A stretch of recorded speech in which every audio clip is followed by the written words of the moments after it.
अग्रजातं सहगना रघुनाथान्वितं तं सजीवं साद्वैतं सावधूतं परिजना सहितं कृष्ण चैतन्य देवं श्रीराधा कृष्ण पादान् सहगना ललिता श्री विशाखान्वितांश्च हे कृष्ण करुणा सिंधु दीनबंधु जगतपते गोपेशा गोपिका कांत राधा कांत नमोस्तुते तप्त कांचन गौरांगी राधे वृंदावनेश्वरी वृषभानुसुते देवी प्रणमामि हरिप्रिये वाञ्छाकल्पतरुभ्यस्य कृपा सिन्धुभ्य एव च पतितानां पावनेभ्यो वैष्णवेभ्यो नमो नमः।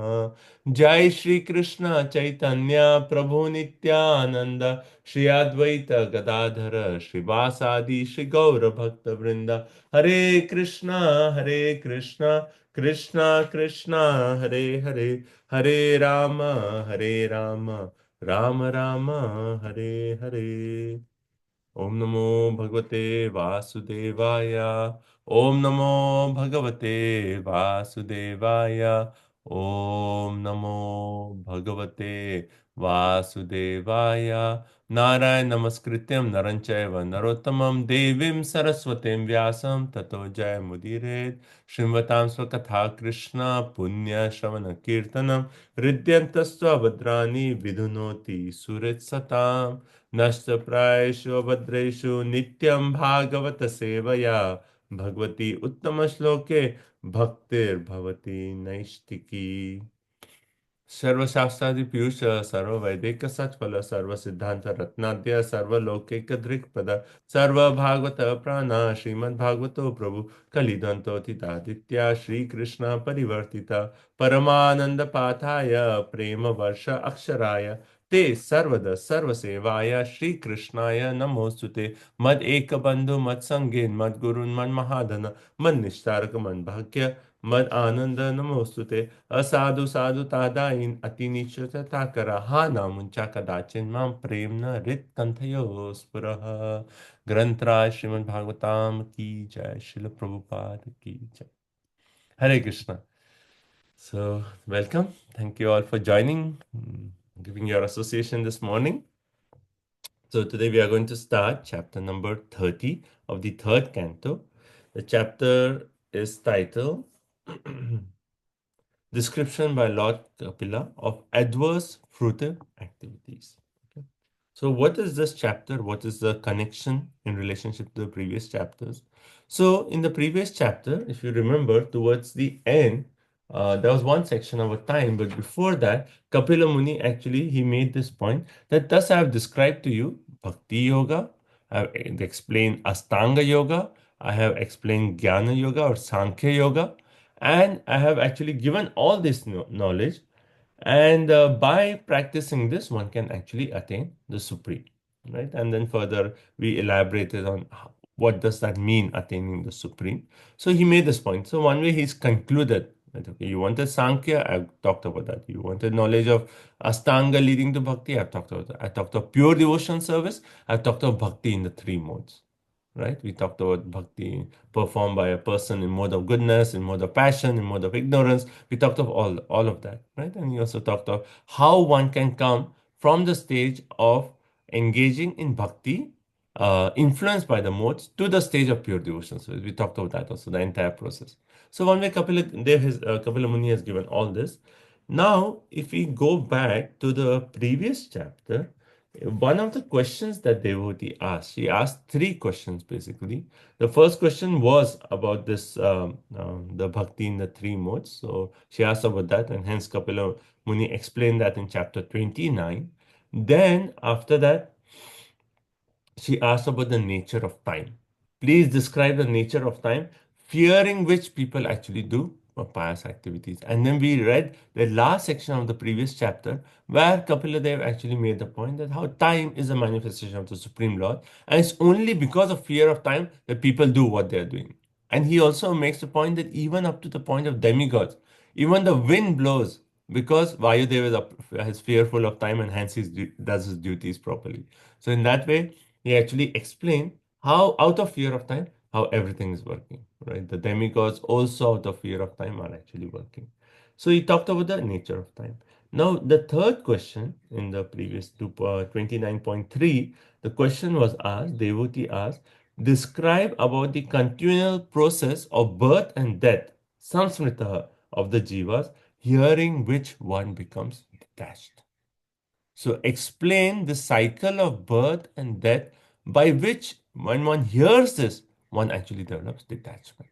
So if you see like the flow of Kapila Dev's teachings, yes, he started off with the path of bhakti, then he moved to Sankhya, then Astanga Yoga, came back to bhakti, and now he's actually answering the the third question about the cycle of birth and death, right? Samsmriti here. And what is the goal of this? To develop detachment. So this entire chapter, when we are reading, actually three chapters from now, 30, yeah, okay, 30, 31, 32. Yeah, three chapters are all about this process of birth and death. You know, and if you remember that often when we actually talk to people about Bhagavatam, we say how Bhagavatam actually explains how the baby develops in the womb of a mother, right? And that is actually in the next chapter because again it is related to this question of birth and death. This chapter will talk about how time actually influences everyone's life, bringing one to the point of death. And then after death, what happens? You know, it is like one way. Anyway, we'll come to the shlokas.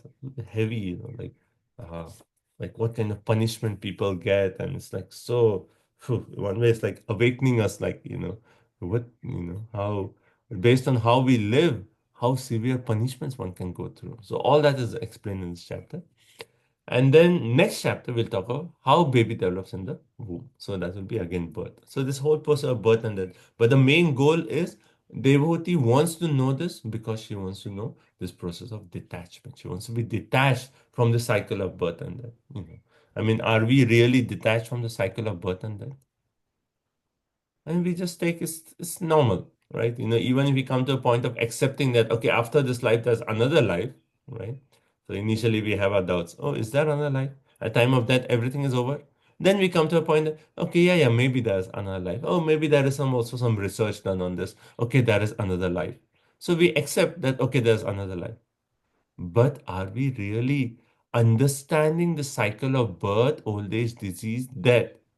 And actually firmly understanding that or firmly accepting that this is our real problem. you know this is our real problem, like how Prabhupada often makes this point. We hear in his classes, what is the real problem is not like, okay, how can I earn money, how can I get good food, how can I sleep better? The real problem is how can you stop the cycle of janma mrityu jara vyadhi. Now we may say like, okay, I'm doing nice activities in this life, or even I'm doing little bhakti. Next life, I will take birth in a higher family. What's wrong with that? But these chapters will actually awaken that this whole process of birth, old age, disease, that janma, mrityu, jara, vyadhi, this is the real problem we are facing. And really like awakens us this chapter, like reading about the punishment after death. And it's almost like one way breaks our heart to see what punishment people actually go through. Hmm?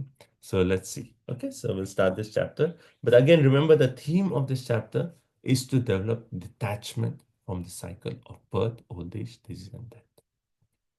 Okay, so let's start with text number 1. So 331. Everyone okay so far? Yes, okay. Questions? Okay, 331. Kapila Uvacha Tasya Jano Nunam Nayam Vedoru Vikramam Kalyamanopi Balino Vayoriva Ghanavalihi. Hare Krishna. The personality of Godhead said, as a mass of cloud does not know the powerful influence of the wind, a person engaged in material consciousness does not know the powerful strength of the time factor by which he is being carried. Hare Krishna. Okay, so he starts off with tasya etasya.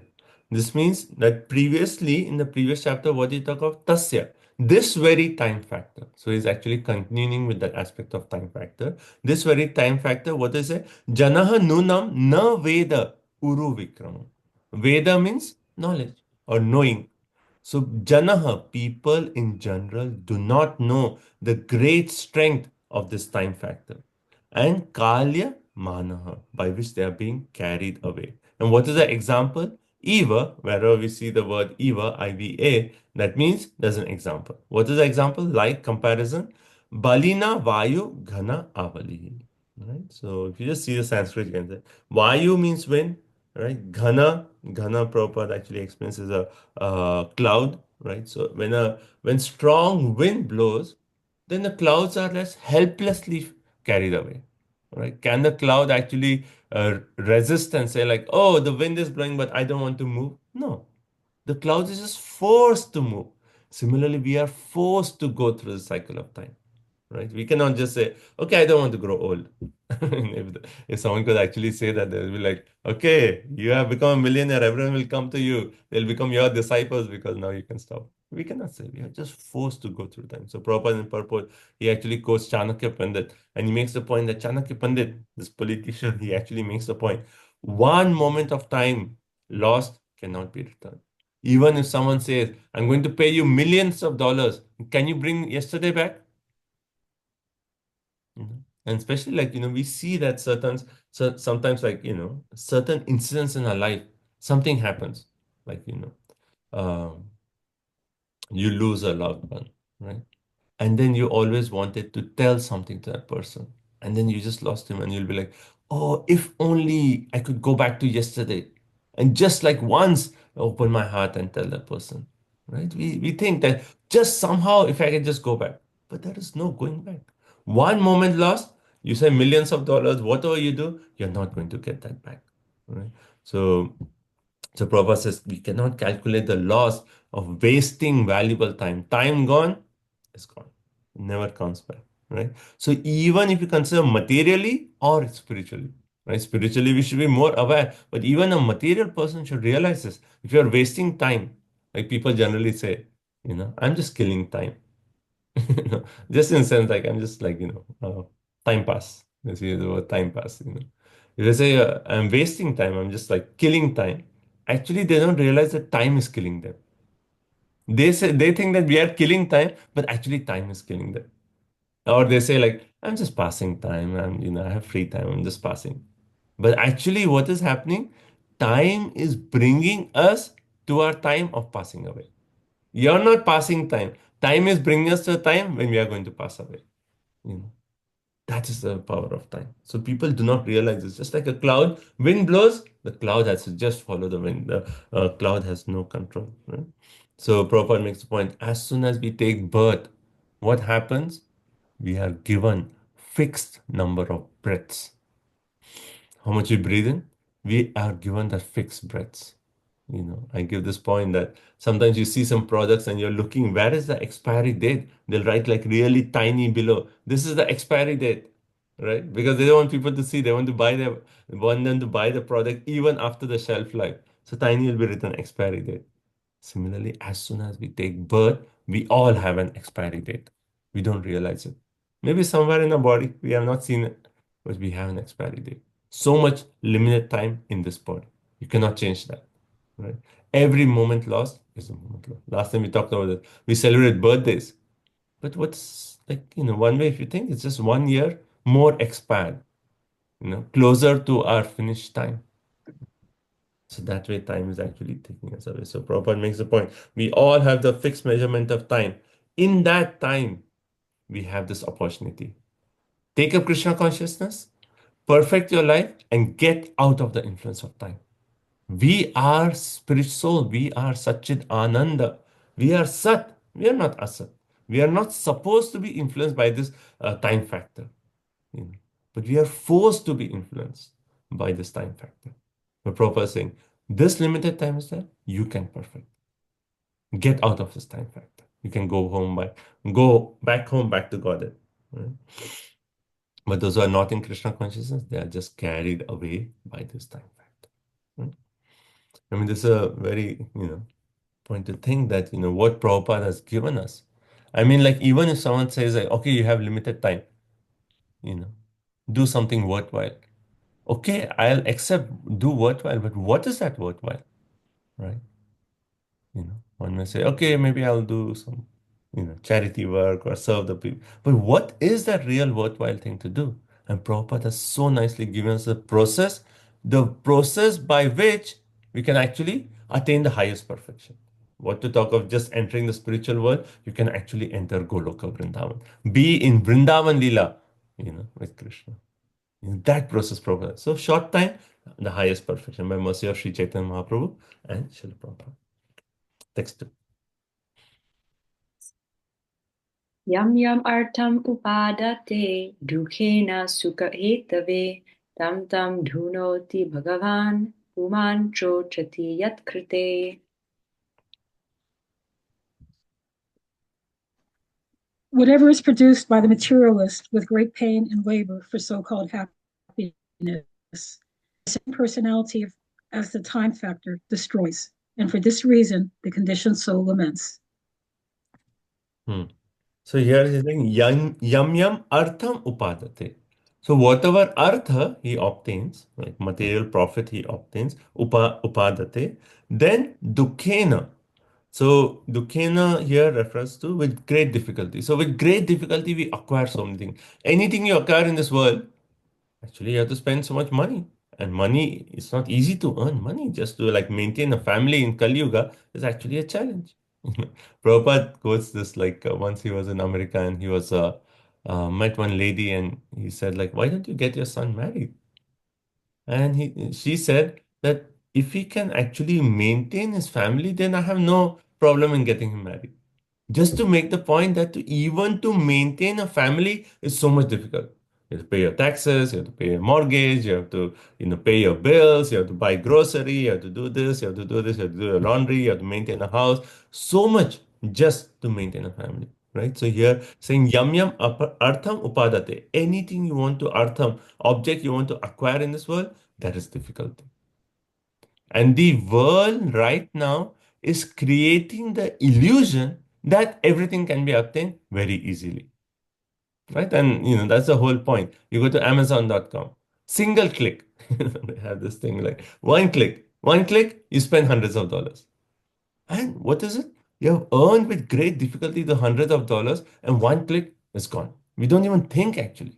Quickly, just go and spend hundreds of dollars.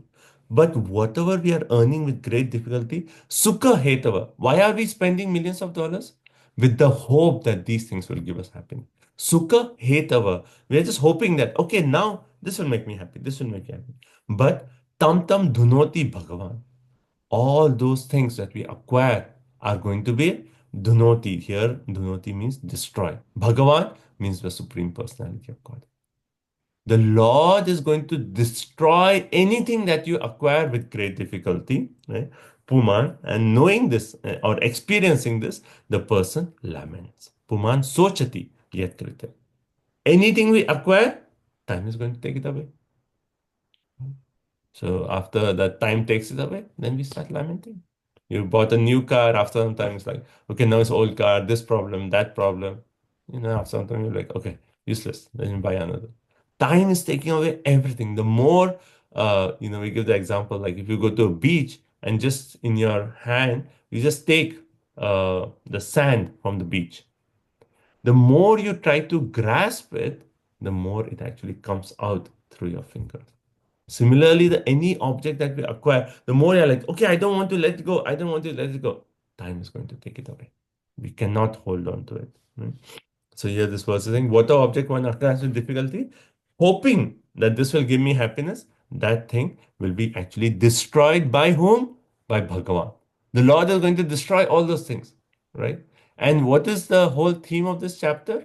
To develop detachment, right? And hence this verse is saying, yeah, you're acquiring everything, but it's going to be taken away, right? So hence develop that mood of detachment. Like use it for what it's meant for. Don't be attached to those things. And Prabhupada and the purport makes the point that materialists, they produce so many things and they say, oh, yes, we have made so much economic development, right? We got this, we got this. Now we have this technology. My cell phone can do this. My cell phone can do everything except make a phone call. And it's like, oh, you have progressed so much in technology, right? So many things. But they forget that everything is produced will be destroyed. You know, what to talk of everything that they produce, they themselves are going to get destroyed. People forget. They say, "Oh, we live forever." You know. And then Prabhupada makes a point that we have, if you just see the history, like, and even in high school, you study the history, so many empires we read. Roman Empire, right? This empire, that empire, this king established this. Alexander the Great conquered all this. But we see in the history, after some time, destroyed. Great kingdoms, great empires, all destroyed. That's the story of Alexander the Great. I think I've told this before. That when he was dying, like he was conquering all these different places, but when he came to India, he actually acquired a disease which was there was no cure. And then he told his general that, okay, when I die, I want my hands, outside the grave, just like this, with empty hands. You know, that's the first desire. The second, you actually have the path by which my body is being taken, my grave is being taken. Let that be covered with stones, with diamonds and stones in a sense, like precious jewels and stones. And the third, I want doctors and the best doctors to carry my body. The general said, okay, I'll do it, but why? And he explained, I want to teach the world a lesson. Even though I have conquered everything, I am going out empty handed. And why all these jewels? Just to make the point that I cannot. Whatever you earn, you cannot take even 1 cent of what you have earned to your next life. And third, doctors, even the best doctor cannot save you. And the best doctor cannot save you. So people forget this, and we have seen so many powerful empires. They are constructed with great pain and perseverance, but all of them are destroyed. Right? So people are, Prabhupada says, foolish materials. They are simply wasting so much time and energy in producing material necessities. Right? Um, Radha Swami Maharaj actually makes a point that today's culture is the culture of creating unnecessary necessity. And it's so true. Like, even we were just discussing this the other day with another group of students. We were talking about this. That now even a child in like seventh grade or eighth grade feels it is a necessity to have a cell phone. And this is not. And when we were, like, even in our engineering time, that time also we never thought of getting a cell phone. Graduated from engineering, then we are like, okay, maybe I should get a cell phone now. And that too, when we got the cell phone, we had that flip, and all it could do was just call, nothing else. That also to type a message, you had to like press one button 4 times to get A on the phone. So we had that. Now it is sixth standard. They're like, okay, sixth grade, I need a phone. I mean, it's not necessary, but now the society has created in such a way that you have to get this, you have to get this, you have to that. It is necessary. Without this, you cannot live. Right? It is so the society is creating unnecessary necessities. And even we as devotees, we actually are carry with this flow, and we have to get certain things which were not required some time back. We have to get just to be in line with the society. Right? So it's almost like, the example is given that, and Prabhupada says, we are creating unnecessary necessity, but due to ignorance, we forget that our eternal identity and our eternal engagement, right? This entire lifetime is just a flash, like how a lightning flash comes, right? When it's thunder and lightning. So one moment the lightning flash comes and gone. Similarly, our life is compared to a flash. One flash and over, lifetime over, the next lifetime.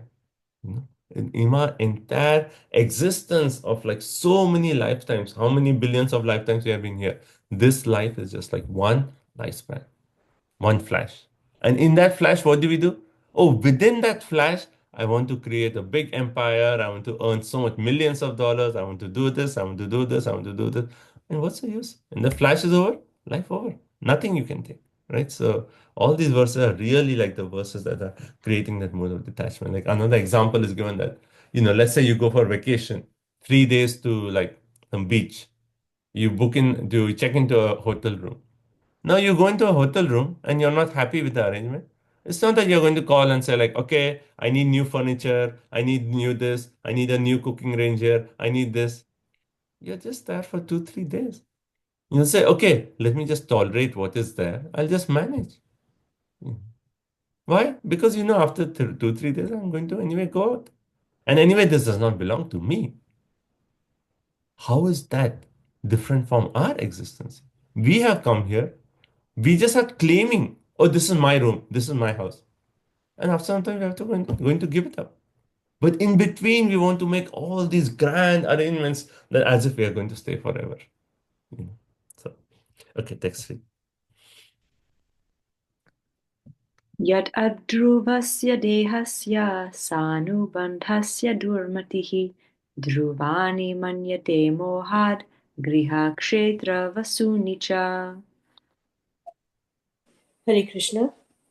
The misguided materialist does not know that his very body is impermanent and that the attractions of home, land, and wealth, which are in relationship to that body, are also temporary. Out of ignorance only, he thinks that everything is permanent. Hmm. So only out of ignorance that we think everything is permanent. Right? Everything is temporary, but yet durmatihi. Durmatihi means one who is like lack of intelligence or who is like a misguided person. Sanubandhasya durmati, misguided person. Adhruvasya dehasya, right? Adhruvasya means temporary, right? Even in that verse, Kaumare acharya pragya, dharman bhagavatan iya, dullabha manavat janma, tad api adhruvam arthata. Similar, adhruvam, here also we see adhruvasya. Adhruvam means temporary, but yet arthana. It is very meaningful. It is temporary, but it's very. Prahlad Maharaj is telling his 5-year-old friends that it's temporary, but it is very meaningful. But here, Durmati, the misguided person, even though this body is temporary, sa anubandhasya, this very body which is anubandha, he is kind of connected. He has that bandhan, or he's related to the body. Dhruvani manyate. He thinks that this is dhruva. Adhruva is he thinking as Dhruva. Dhruva means permanent. He's thinking this is permanent. My life will, I'll last forever. Hmm. Who's that's one person who actually said, yeah, I see death everywhere. I know everyone is going to die, but in my heart, I know God is going to make an exception for me. That's what we think. Right? We think I'm not going to die in. I have a long time. A bit of time. Like even if you meet 80-year-old man, you say, "Abhi time hai. I have long time. I have long time." I think we have long time. We think that this is actually dhruva. This is permanent. They say like 73% of the people die without writing their will. And that is actually so eye-opening. Why they have not written the will? I have long time. I'll do it next year, next year, next year. Even at age 70, 75, next year, next year. 73% people die without writing a will. Right? That actually shows this verse here. That we think that we are Dhruva. Why? Moha, because of Moha, because we are out of ignorance. And then because of ignorance, we think Griha, Kshetra, Vasuni. We think that our home, our land, our wealth, that's also permanent. Right? Okay. Yeah, Prabhupada actually said, a materialist, they think, like we spend so much time chanting Hare Krishna. They think, "What these people wasting time." And even like Indians, you go, like, especially at if like a young boy in the house, a young child in the house takes up Krishna consciousness and parents are not, they're like, why are you wasting time? Now is the time you get study, then you get a degree, then you get a girl, you get married, you get a nice job. Later on, when you are 60, 70, you can think about all this. That's what people say. They say chanting Hare Krishna is a waste of time. They're crazy people. Spending so much time, like 2 hours, 3 hours chanting Hare Krishna. They are crazy. Prabhupada in the initial days, he had this pamphlet. He said, who is crazy?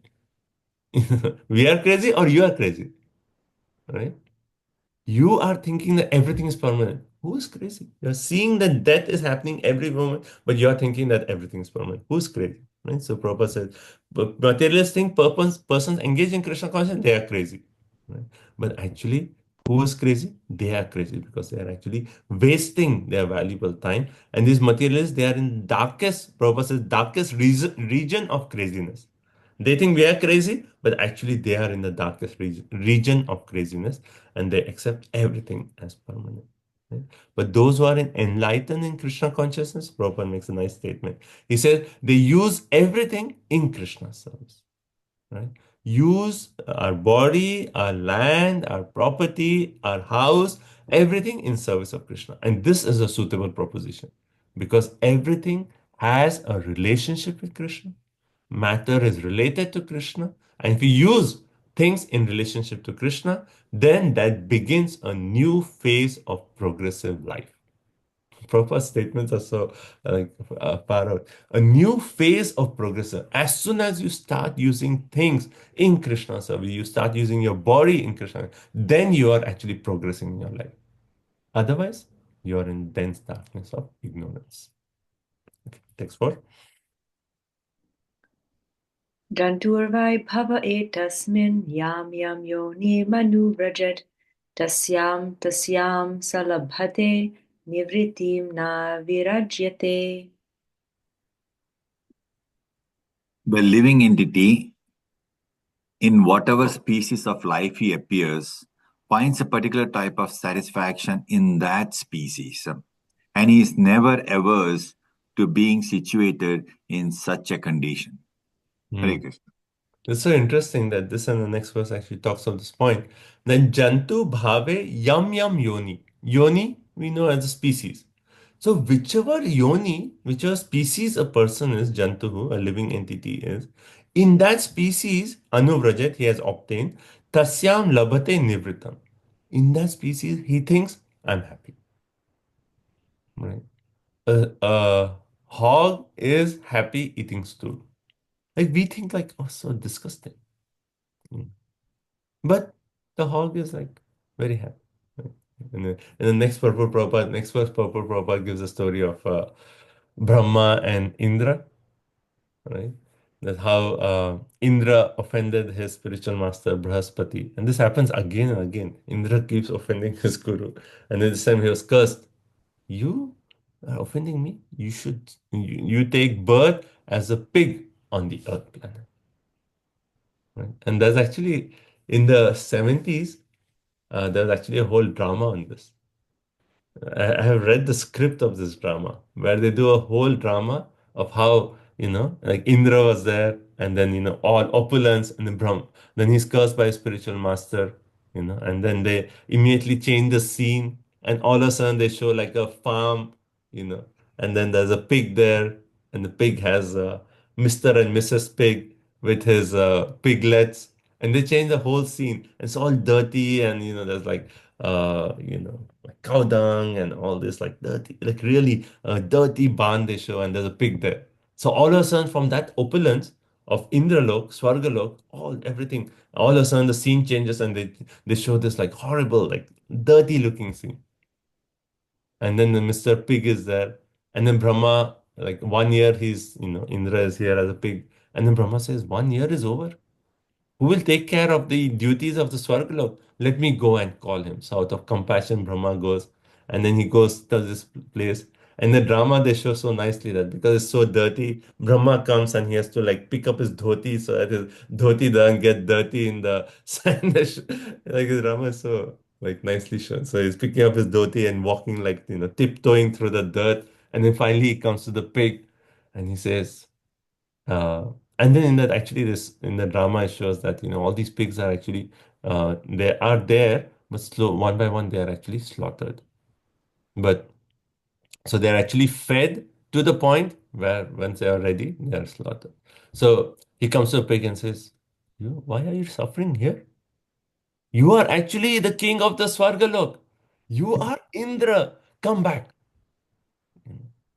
And they show that this pig, Mr. Pig, he is kind of the leader of the other pigs, where he gives advice to the other pigs that, oh, you should do this, you should do that. They show it in that way. And this pig says, what are you talking about? I am so happy. See, I am the leader of the other pigs. I have my wife pig. She's so beautiful. And then I have all these children. so many piglets, so sweet. Why I should leave all this? What are you talking about? I'm not interested. So the point is, even the pig is satisfied in the pig's body. He thinks like this is perfect for him. You know. And then Brahma says, "Come on, what is this? This is disgusting, Warrior. Come back. Imagine King of Swargaloka." And he says, "No, no, get out. Why are you wasting my time? Get out from here." And then Brahma had to show him. Now, what we are reading here, Brahma actually shows him that his wife pig is then pulled by those people and taken to the slaughterhouse. And still this pig is thinking, no, no, I have long time. It's okay. This is natural that this happens, that this is taken away. But I have a long time. And then one by one, all the piglets, everything that this Mrs. Pig and all the piglets, everyone is taken and slaughtered in front of his eyes. And then when everything is come, finally his turn is there. And Brahma says, see, now it is your turn. You're going to get slaughtered. At least now realize. And he's getting dragged by these farmers just to get. And finally, when he's dragged them, he's close to death, he realizes, oh, yes, yes, Brahma, please save me. And then Brahma said, okay, let's go back. Become Indra again. There's a whole drama on this. I know YouTube is there, but there's a whole script written on how they show this. But the point here, this and the next shloka is saying what? Even a pig thinks that, oh, I am so happy. And I was thinking for our life on this earth planet, we may think that, okay, I have this house with thousands of square feet, I have this wife, this. But imagine the demigods looking down at us and saying, oh, it's thousands of square feet, and he's saying that he's happy. Such a miserable life. They may be looking down and saying that what is their level of happiness? They are thinking they're working 18 hours a day just to earn little money, and their only happiness is maybe one meal that do they have like a burger. That is their food. How horrible. So the demigods may be looking at us and saying that how horrible our life is. But what we think? Oh no, no, this is perfect. I am better than other human beings in my society, and hence I am so good. And this is why is this? This is in covering of Maya. Maya makes us think that whatever situation we are happy. And that's hence we don't want to get out. So Maya has two potencies. One is Prakshepatmika and one is Avaranatmika. So we have talked about these, right? So Prakshepatmika means actually let's start with Avaran. Avaranatmika means covering potency. So Maya covers us. That even though we are in a horrible situation, just like Indra as a pig, it was the most horrible situation, but Maya just covered and he said, I am happy. Everything is good here. Right? Everything is good. Right? So that is Maya's potency. And the other one is pulling down. So even if someone says like, okay, I want to get out, I want to see Krishna, then Maya will actually pull us down, pull us down, pull us down. She'll actually, we are progressing, chanting nicely, doing our rounds. All of a sudden, a pride comes, or some of the previous attachments that we have, that will come up. And all of a sudden, again, we are pulled back. That's all Maya's doing. Right? So this verse is saying that whatever species one achieves, one is in, he actually thinks, I am satisfied. And na virajate. He's never averse to it. Never averse. He doesn't think that, oh, this is a horrible species. Let me actually try for some better species. No, whatever the situation is, Maya just says, okay, here, you are covered. Okay, that's fine. Narakastopi deham vai na pumam styaktumichati narakyam nirvrito satyam devamaya vimohitaha. Hare Krishna. 335. The conditioned living entity is satisfied in his own particular species of life, while deluded by the covering influence of the illusory energy. He feels little inclined to cast off his body, even when in hell, for he takes delight in hellish enjoyments. Hare Krishna. The same point is explained further. Api narakasta. Even in naraka, even in someone in a hellish situation, deham in this body, na puman takte ichhati. It does not desire to live. He said like, oh, what a hellish condition. I am doing well. Right? Prabhupada gives the story of the people in a mine, in a coal mine. You know the story? And Prabhupada says that how a preacher goes to people in a coal mine, in the deep, dark coal mine, and they're all covered with like black soot and coal. And then the preacher goes there and he's like a Christian preacher, and he says, like, no, why are you suffering here? You should accept Jesus Christ. You can go to heaven. And these people are like, what is heaven like? You know, and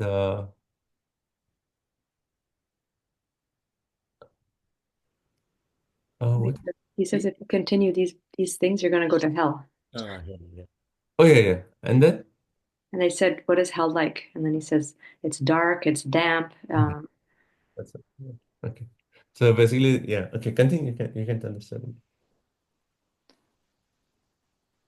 And Yeah. So then he makes a point that this is, yeah, you'll go to hell if you continue this way. And they ask what is hell, and then he said like, oh, it's dark there. And they said this is also same.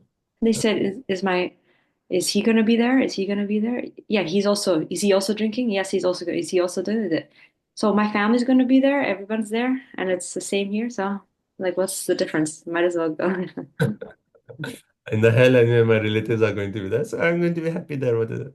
And then finally, Prabhupada comes to a point. The preacher comes to a point. Oh, but in hell, there is no newspaper.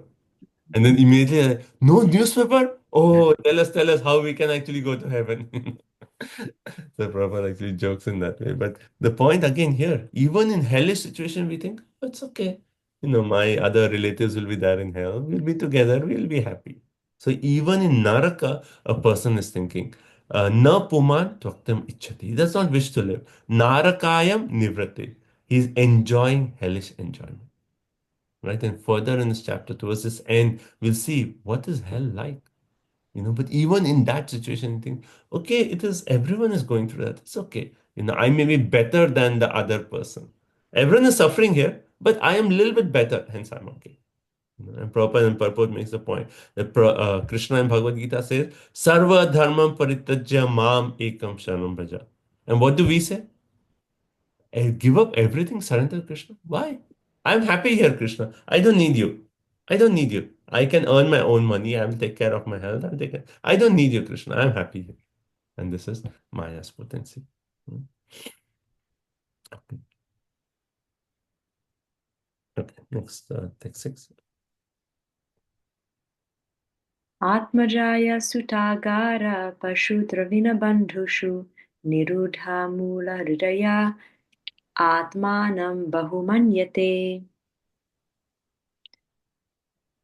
Such satisfaction with one's standard of living is due to deep-rooted attraction for body, wife, home, children, animals, wealth, and friends. In such association, the conditioned soul thinks himself quite perfect. So Atma is body, Jaya, wife, Suta, children, Agare, home, Pashu, animals, Dravina, well, Bandhushu, friends. All these things, the main word here is Nirudha Mula Hridaya. Right? Nirudha Mula means deep rooted. These connections are so deep rooted in his heart. The attraction to the house, wife, children are so deep rooted that he thinks that, okay, as long as I have this, Atmanam Bahu Manyate. I am great. I have all this. I have nice children. I have nice home. I think he thinks highly. He thinks very highly of himself. He thinks I am quite perfect. Everything is perfect here. Why? Because of deep-rooted attachment, that attraction, that hard knot in the heart. We say is so strong that he thinks like, okay, everything is good. I mean, it is so like if a person has a better car than his neighbor, he thinks like, oh, see, my car is better. I have so and so model. That person low, and we feel happy. But if you really think about it, what is the difference in the joy of happiness between a person driving a simpler car versus a person driving a more expensive car? Anyway, you have to, if there's traffic jam, it's not that if you have like a very expensive car, you'll be like, oh, traffic jam, give him priority. It's like, it doesn't matter. What is the joy in, all this? So it is just like a mental thing. And that's why this verse is saying, Prabhupada and Purport, he actually said, it is all in the mind. And he quotes this Yasyasmi Bhaktir Bhagavati Akinchana Sarver Gunes Tatas Yata Sarver Gunes Tatra Samasate Sura Harab Abhaktasya Kuto Mahadguna Manorathena Dhavato Bahi. Right? So basically this verse is 5, 18, 12, which actually says that those who are Yasyasi Bhaktir Bhagavati Akinchana, those who have that Akinchana Bhakti, they get Sarver Guna. They get all the qualities of demigods. On the other hand, Harab Abhaktasya Kuto Mahaguna. What is a guna in a materialist? Why? Manorathena. He's always on his platform, the mind. The mind will actually tell, oh, even you're suffering, you say, oh, you're in a hospital, you're like, I have a better room than the other person. That is how the mind acts. You know.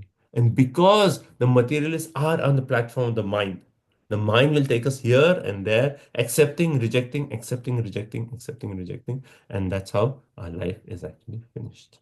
Right? So Prabhupada says, material, however qualified he thinks, it is simply worthless. It's just dragging him down to deepest material existence. Text 7. Well, Prabhupada starts this sixth purport. He says, the so-called perfection of human life is a concoction. Like Prabhupada's statements are like so deep. That so-called perfection that we think in human society, simply a concoction. It's just like a mental creation. If I do this, house by the beach, house by the lake, have this car, this. It's all just a mental creation. And just the mind is telling, oh, only if this is satisfied, I'll be happy. And when all that is satisfied, then the mind creates another concoction that, oh, this one's all there, but this is missing. Hence, if I get this, I'll be happy. And where is happiness? There is no happiness. It's just a concoction of the mind. Okay, text 7.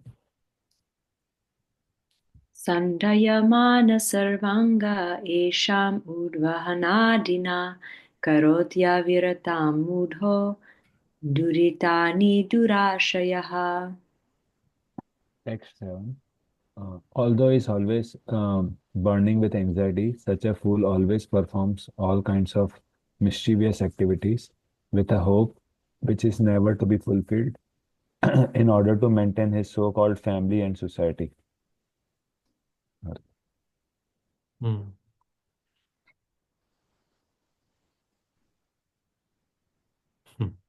Okay, so here he's making the point that, how are the materialists? So in text 7, he's actually saying, because of that Nirudha Mula, right? We read in the previous, Nirudha Mula Hridaya, the deep attraction in the heart, the deep attachment. What do? Sarva Anga, with all their limbs are what? Sandhyamana Adhina. They're burning with anxiety.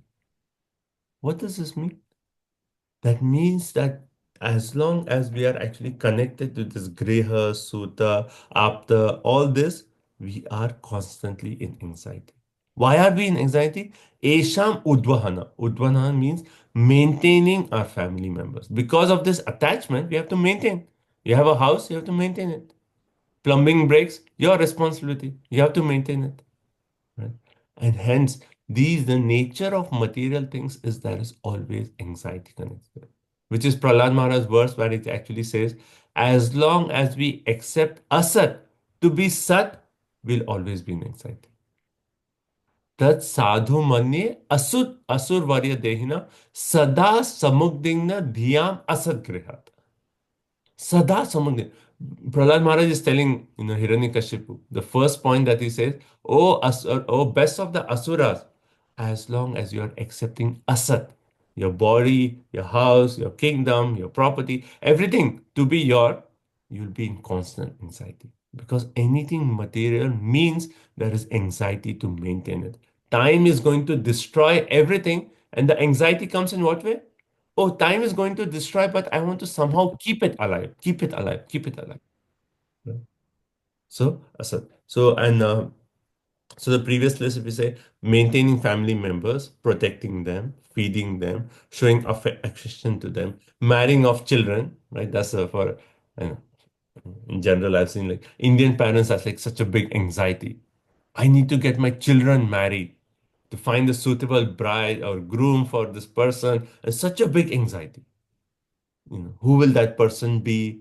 Will he be good for my child? Will take care nicely? So much anxiety, right? Or showing affection. Oh, my child is not happy. If I buy this, maybe he'll become happy. Or I need to get this. Oh, I have to get this. Oh, he's not happy with this. Constantly anxiety. Or protecting them, feeding them, right? Constant anxiety with all this. And because so every limb of his body is burning with anxiety, Muda, such a fool, avaritam duritanya, always performs sinful activities. Because why? Durashaya. To do all this, he is doing sinful activities. Why? Because the mind is evil. We are in this material world itself means our mind is not pure. We are envious, that enviousness is there. And because enviousness is there, we actually tend to do sinful activity. Because we are like, okay, I have to maintain my family. By hook or crook, I need to maintain. And because it is difficult to do it and there's constant anxiety, like, okay, maybe let me do this, let me gamble, or let me do this, let me try this, let me try this, just to maintain my family. Right? Hence, they actually one way forced to do sinful activities. Right? And this comes later on that just maintaining one family, one who is forced to do sinful activities, and what is the result of that? We'll see after that. And that's all I explained. Prabhupada then purpose says it's easier to maintain a great empire than to maintain a small family in this age of Kali Yuga. I made this point. Even to maintain a small family, husband, wife, two children, is it easy? I mean, like you have to have a job, maybe 9 to 6, 9 to 5 job. You have to work so hard. You have to get money. You have to pay mortgage, and there was a joke in my office circle, but they were saying like, yeah, all the money that we earn, 1/3 of it goes in paying taxes. 1/3 of the money you give to government. And government will just come and say, taxes time is there, April 18th, pay, 1/3 gone. Second, 1/3 is actually you have to pay mortgage, you have to pay your children's tuition fees, or, pay other bills, water bill, electricity bill, 1/3 gone in that. Right. And what are the remaining 1/3? And now, and there's a joke. What's that? Insurance. Oh, Home insurance. Yeah. Oh, yeah. Insurance. Okay. We'll live with insurance. And then in that joke, it was because, now everyone in news, you see eggs are becoming so expensive. People buy eggs so much. So, like, remaining 1/3 is going for buying eggs. And then it's like, but yeah, insurance. So basically, we are working so hard, and all our money is just taken out. Insurance, we don't want to spend. Mortgage, we don't want to spend. Right? And taxes we don't want to give. So all we are working hard is taking away. How will we maintain our family? And hence so much anxiety. My child's marriage, I have to save so much money. Where will you save money from? And hence constant anxiety. So Prabhupada said, even to maintain a small family in Kali Yuga, it is so difficult and so much anxiety in this world. Right? The family we maintain is created by Maya. It is a perverted reflection of family in Krishna Lok. So Prabhupada is giving the alternate. Yes, we are trying to maintain this family, but think about the family that we can really be a part of. We can be a part of Krishna's family. And once we are in Krishna's family, we can tell, like how for the coal miners, they had to say no newspaper. For us, we can say no mortgage, no taxes in the spiritual world. Let's go there. Be a part of Krishna's family. So we can be. So Prabhupada is saying the alternative, be a part of Krishna's family. Everything is eternal there. We have nice, friendly relationships, no enviousness, and we can actually be in the highest bliss 24/7. Actually, there's no time there. 24/7, we are just enjoying with Krishna. That's the nature of the world. Yeah. Okay, so Prabhupada gives the alternate. So naturally, their hearts are always burning, but in spite of all convenience, they still work to maintain such false families because they have no information of the real family association with Krishna. People do not know that there is an alternative, that we can actually go beyond time and enter into Krishna's family. Okay, text 8. Continue. Mataji had a question. Right. Guruji, and it's not a question, it's just a request. When you quote verses, would it be possible to give the reference? We can also go and review that one. So one verse I quoted was Yasyastri Bhaktir Bhagavati Akinchana. That's 5:18:12. And then the other verse I quoted, Tat Sadhu Manya Asurvarya Dehinam, that's 7:55. Prahlad Maharaj. Thank you so much, Prabhuji. Hare Krishna. Let's continue. Text 8. Akshiptatmendriya strinam asatinam cha mayaya raho rachitaya lapai shishunam kalabhashinam. Hare Krishna. He gives heart and senses to a woman who falsely charms him with Maya. He enjoys solitary embraces and talking with her, and he is enchanted by the sweet words of the small children. Isn't this our family life? So here is saying, and the whole theme of chapter is what? Develop the detachment, right? So here is saying, his akshipta atma indriya srinam, his heart and senses are captured by what? By the woman. And what of the woman? Then he says, Raha Rachitya Alpiya. So, embrace of a woman or talking to a woman in a solitary place. He's like, oh, this is life. Earn so much just so that we can go for a vacation and I can embrace my wife. And then what is the other knot? The other knot is Shishunam Kala Bhashina. The children are there, and the children, like the child will say the first word, oh, Papa. And then you're like, oh, my child said, Papa, I'm so happy. This is the best day of my life. And these are actually our uh, chains that are holding us down in this world. Even though we are in the condition that we just described in the previous verse. So much anxiety, constant anxiety, just for this. And that's all creation of Maya. And hence this verse says what? Asat Maya. That which is created by Maya. All this is created by Maya because Maya task is to keep us here. So hence she actually says, creates through our mind that, oh, if we have the embrace of a woman, or if we have hear the sweet words of a child, that will give us that in the mind, it creates that impression in the mind that these are real happiness, and that keeps us bound in this material world. So Jiva, Prabhupada says, is shackled by this. The beauty of a woman, the solitary embrace, talk, and the sweet words of a child, the Jiva is shackled with this in this prison house. And because of the shackles, he thinks he doesn't want to get out. He thinks this is good, and he forgets his real identity. So Prabhupada says, in this material world, there is no love.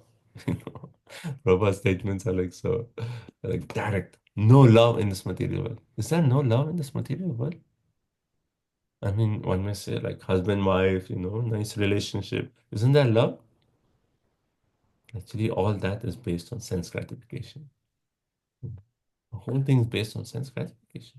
As soon as the one person cannot gratify the other person's senses, then immediately there is divorce.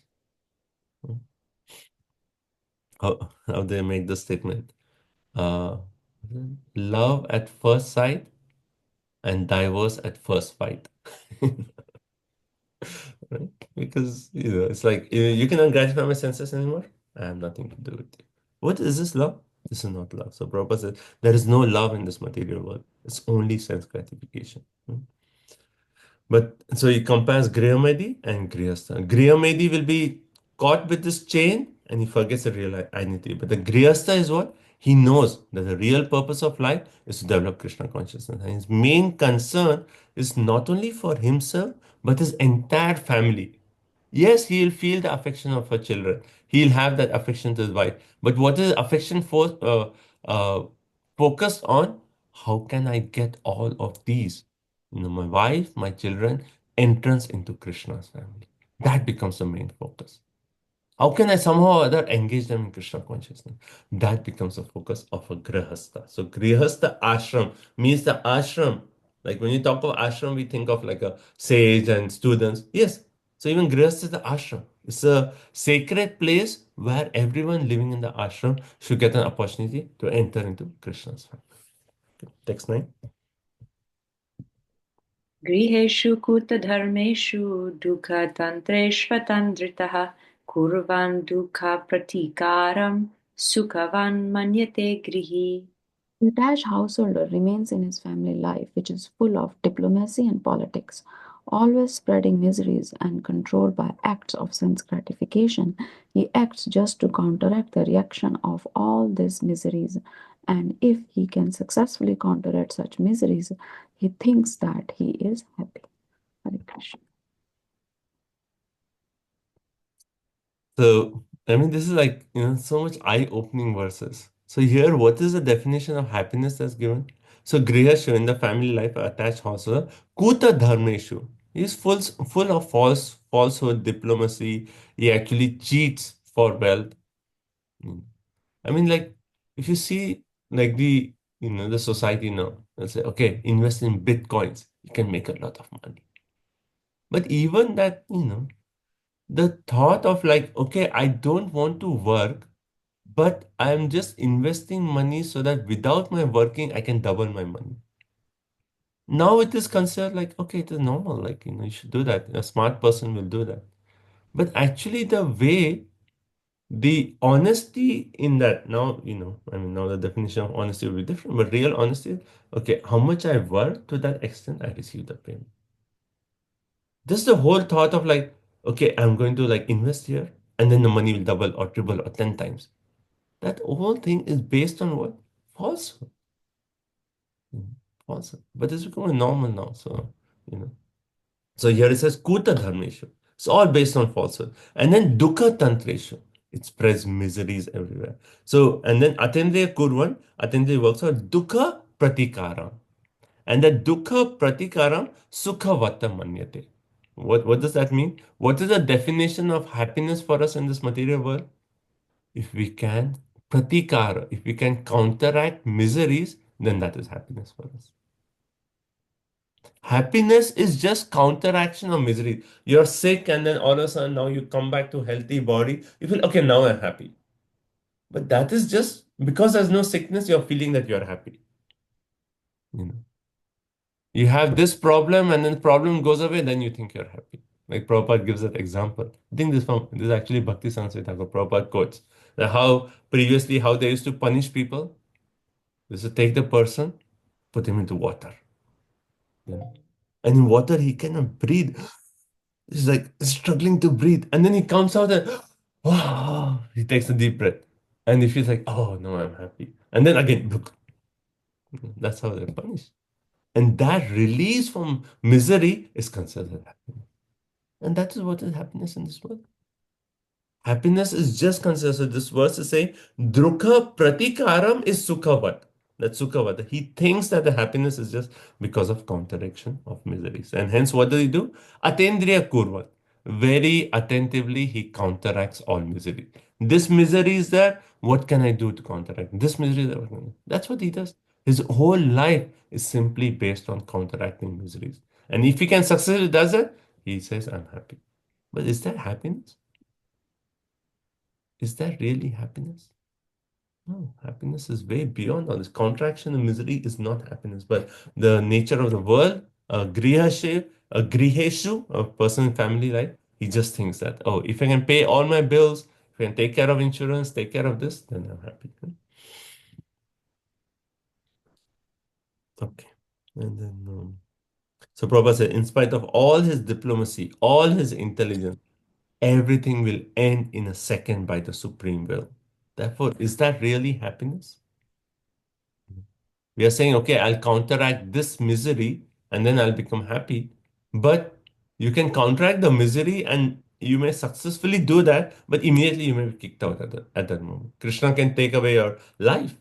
Then you counteracted the whole misery and then now you have nothing to do with that whole problem. Right? So, what is happiness then? Text 10. Arthar apaditar gurvya himsayetas pushnati yesham poshena sheshabhugyat yadha swayam. Hare Krishna. He secures money by committing violence here and there And although he employs it in the service of his family, he himself eats only a little portion of the food thus purchased. And he goes to help for those for whom he earned the money in such an irregular way. So basically, here is saying that Artha he secures wealth by himsaya, by great violence. So I made the point earlier that even in this Kali Yuga, just to live the world, to actually secure money, to save money, there is violence involved, right? And the Ita here and there, and Tan Pushnati for the maintenance of his family members. And then he's doing all this for maintaining his family members. What is he getting? He's getting a little bit of food, just the remnants of their meal. They eat everything and then they actually give a little bit to the person. There is a different kinds of putras one can get, son, right? And one of the son is what? Rini putra. That means what? If you owe money to someone in this life and you don't pay that money off, then what will happen? Next life, that person may become your son. And because now he's your son, he'll say, Papa, I need this. Papa, I need this. And he'll take away everything because you anyway had that debt to him. So as a son, he's taking and you'll happily give it to him, thinking that, oh, yes, this is my first son. Let me spend all my money. But you don't know, you're just paying back the debt that you had over the previous life. Mm. And then here, this verse, Prabhupada further makes the point. He eats just little bit, little remnants. Let my children have it. I'll just take little bit. And then Adha Swayam. And then he himself goes to hell. And Prabhupada makes the point in purport that they're doing so much for family members, but are their family members ever satisfied? After this class, don't become brahmacharis. It says family member never says a person cannot enjoy more than what he. Oh yeah, and then further Prabhupada is making the point. Anyway, it's not that you earn $1 million, you can eat 100 chapatis. You can still eat that 2 or 3 chapatis. What you can eat, you can eat. The 8 ounces of food. That's it. And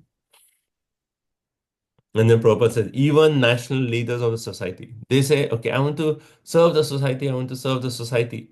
And then at the end, what happens? Like Prabhupada gives the example of Gandhi. He was killed by his own follower, or other leaders. They do so much for society or country, and then they are killed by their own kingsmen. So that way, like we are doing so much for others, but they are never satisfied, and we are actually going to hell. Okay. So 10 verses, but anyway, let's hear some comments and maybe some realizations you have before just continue. Any points about these verses? What do you think? What is this comment? What did you say? Okay, infallible soldiers. Yeah, okay, the other one. I meant Prabhu Madhav is my Rini Putra.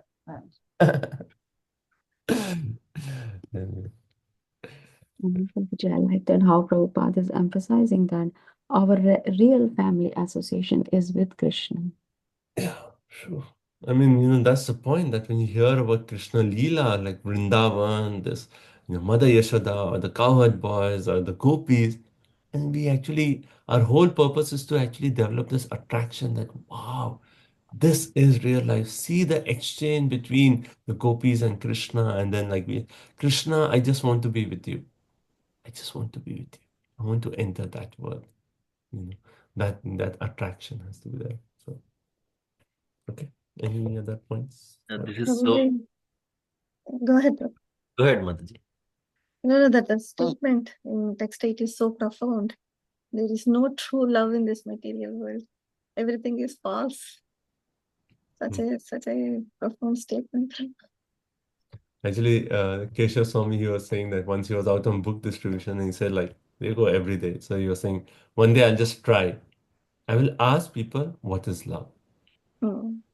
And then he asked so many people. He said throughout the day, he met maybe 100 people. He was asking, what is love? What is love? And he said not one answer was, I felt convinced that, okay, this is love. People are running after love, but what is love? They don't even know, right? But actually, our Shastra that thing, what is love? Selfless service is love. But the selflessness cannot come in material relationships. The selflessness comes only in terms of Krishna, when Krishna is actually in the center of our relationship. Then that love is actually there. Otherwise, there is no love in this material world. There is no selfless service in it. Well, the extent that Prabhupada says is mother's love to a child. There maybe we see selflessness. But still, there also the mother has some expectation that, oh, now my son will get married, then they'll be like, oh, please give me grandchildren. There is some connection is there. So, yeah. Okay. Vamshi, go for Yes, Prabhuji. Yeah, thank you so much. This is so beautiful, Prabhu. Like it's like putting a mirror in front of us, in front of me, and showing. So beautiful. Thank you so much. So beautiful. Bringing deep realizations, Prabhu. Mother, Matan, what did you say? Bringing real realizations, deep realizations, where we are. Yeah, where we are. Yeah, We are really how eye-opening.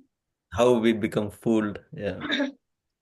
So this text 10, it says that he secures money by committing violence here and there, and he himself eats only a little portion. Uh, it just reminded me of the Valmiki's previous life story, the Ratnakar, like, where he goes and tells his wife that, will you share the sin that I am doing? And they are all saying, no, no. No way. I'm doing all this for you. I am accumulating sin, but I'm not. The family members say, we are not going to take a share of your sin. We'll take your money, you keep the sin. And that comes later also, Prabhu. Another verse comes on that point. Good point. This is like very practical class Yeah. today. Interesting, we find it practical. I mean, this doesn't mean that artificially we don't, like as devotees, we don't have that affection for our children. But our main thing is, as I mentioned, Grihastha means our main concern is, yes, somehow Krishna has given me this child, this wife, or this spouse. I want to somehow help them enter into Krishna's family. That's the main focus. So we are not like artificially like dry in our relationships. Oh, I shouldn't exchange love with my child. No, you express that love, but in a way that actually Krishna, you please, somehow help them, bring them. I want my child to become a devotee of Krishna.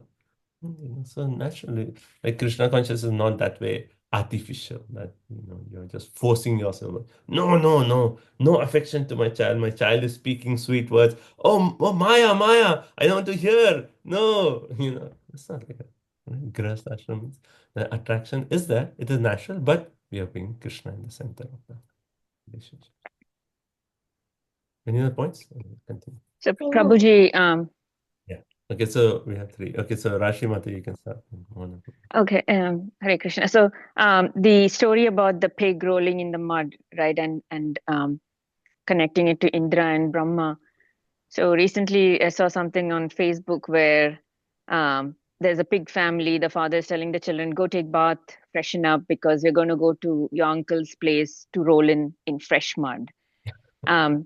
And thinking about that, people will look at it superficially and laugh about it, right? But then if you gain the intelligence, you can see the deeper meaning where our human life is the same way. We are, the deeper meaning to that joke is like we are coming to this world rolling in mud, trying to purify ourselves, but then come back again. Like it's just we come back again and again start rolling in mud. But how association relates to Brahma coming and reminding us that, see, this is not life. So again, my point being, association is so important because that's a reminder to keep reminding ourselves why we need to be spiritually inclined, why we need to be in association. So we keep reminding ourselves. Nice So a point. lot of things combined. Yeah, nice point. Like I like the point that we are looking at the pigs and say, like, what is their happiness?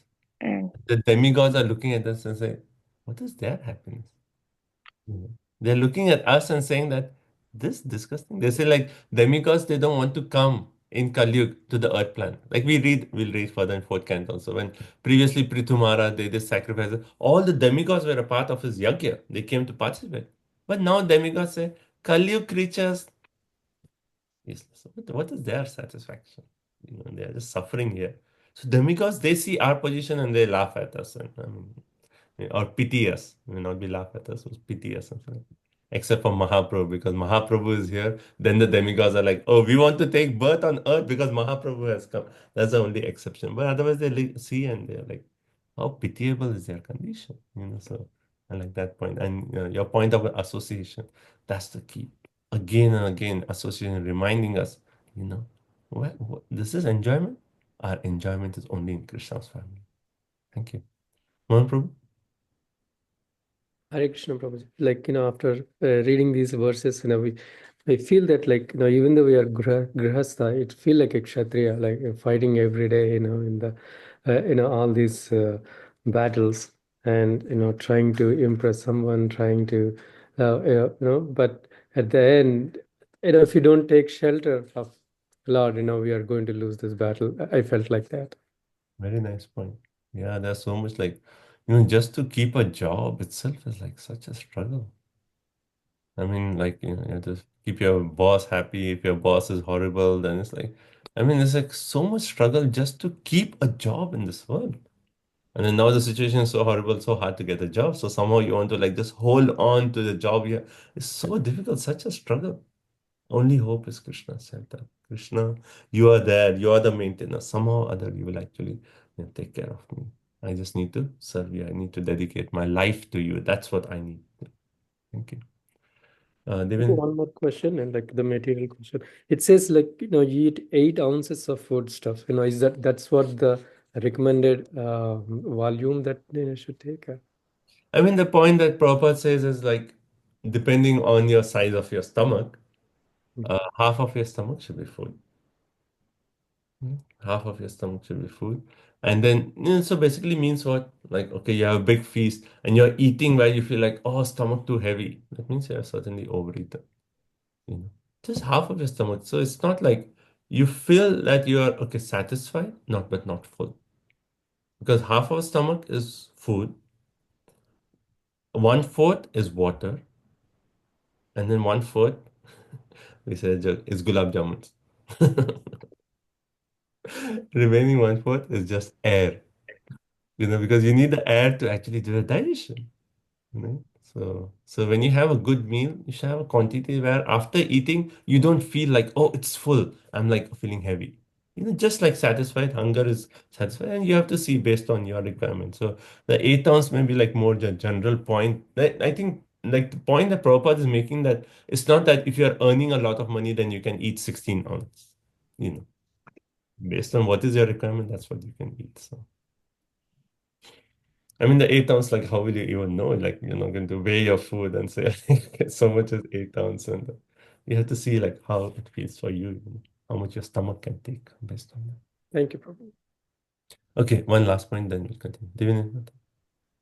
Prabhu, I'm trying to understand the relevance of this chapter at that time, because it's a Sati Yuga. In general, there is a very spiritual awareness, right? And then, of course, I know this is like Bhagavatam is going to be, so it's like knowledge for eternity. So that's what is in the mind of Kapila Dev, because of course Devotee is not this family, and what is See the point also, Devotee, starting on the previous chapter. Okay, the starting of the previous chapter, she made the point what? She asked the questions and she said what? I'm asking for the benefit of all the people. And hence Kapil Dev was pleased. He said, he smiled, he said, oh, your questions is loka hita, benefit of everyone. Hence I'm very happy to speak. Right? So she's asking for all of us. And then how we discussed at the starting of this chapter, there's a whole theme of next 3 chapters is to develop detachment. Her question was what? Please explain to me about continual process of birth, death of the jivas, by hearing which I can become detached. So when we actually hear this, don't we develop the mood of detachment? And that's the whole purpose. So either it is in Kali Yuga or previous yugas, the family life principle is there. Maybe in Kali Yuga, Prabhupada explained all this in terms of Kali Yuga because naturally we are in terms of Kali Yuga. But anxiety, is that there even in Satya Yuga to maintain a family? Yes, it is there, certainly. Attraction to the children, is it there in I mean, the common principles are there in all yugas, that attachment to family, etc., etc. So Prabhupada explained more in terms of Kali Yuga mentality, but principles are common. Like what Kapila Deva is speaking is general class of the principles, and Prabhupada is focusing on the relevance. In Kali Yuga. Okay. Okay, so let's continue. I mean, the whole chapter, it goes further into this. And then from 19 onwards, so we'll do our next, from 11 to 18, let's do this. And then 19 onwards is after his death. And it's like almost like a wake-up call for all. I mean, this is already a wake-up call. Imagine after that, the situation is like, phew, what the jiva has to go through. Okay, 11. Vartayam lupyamanayam arabdhyayam punah punaha labhabhibhyuta sattva pararte kurute spriham.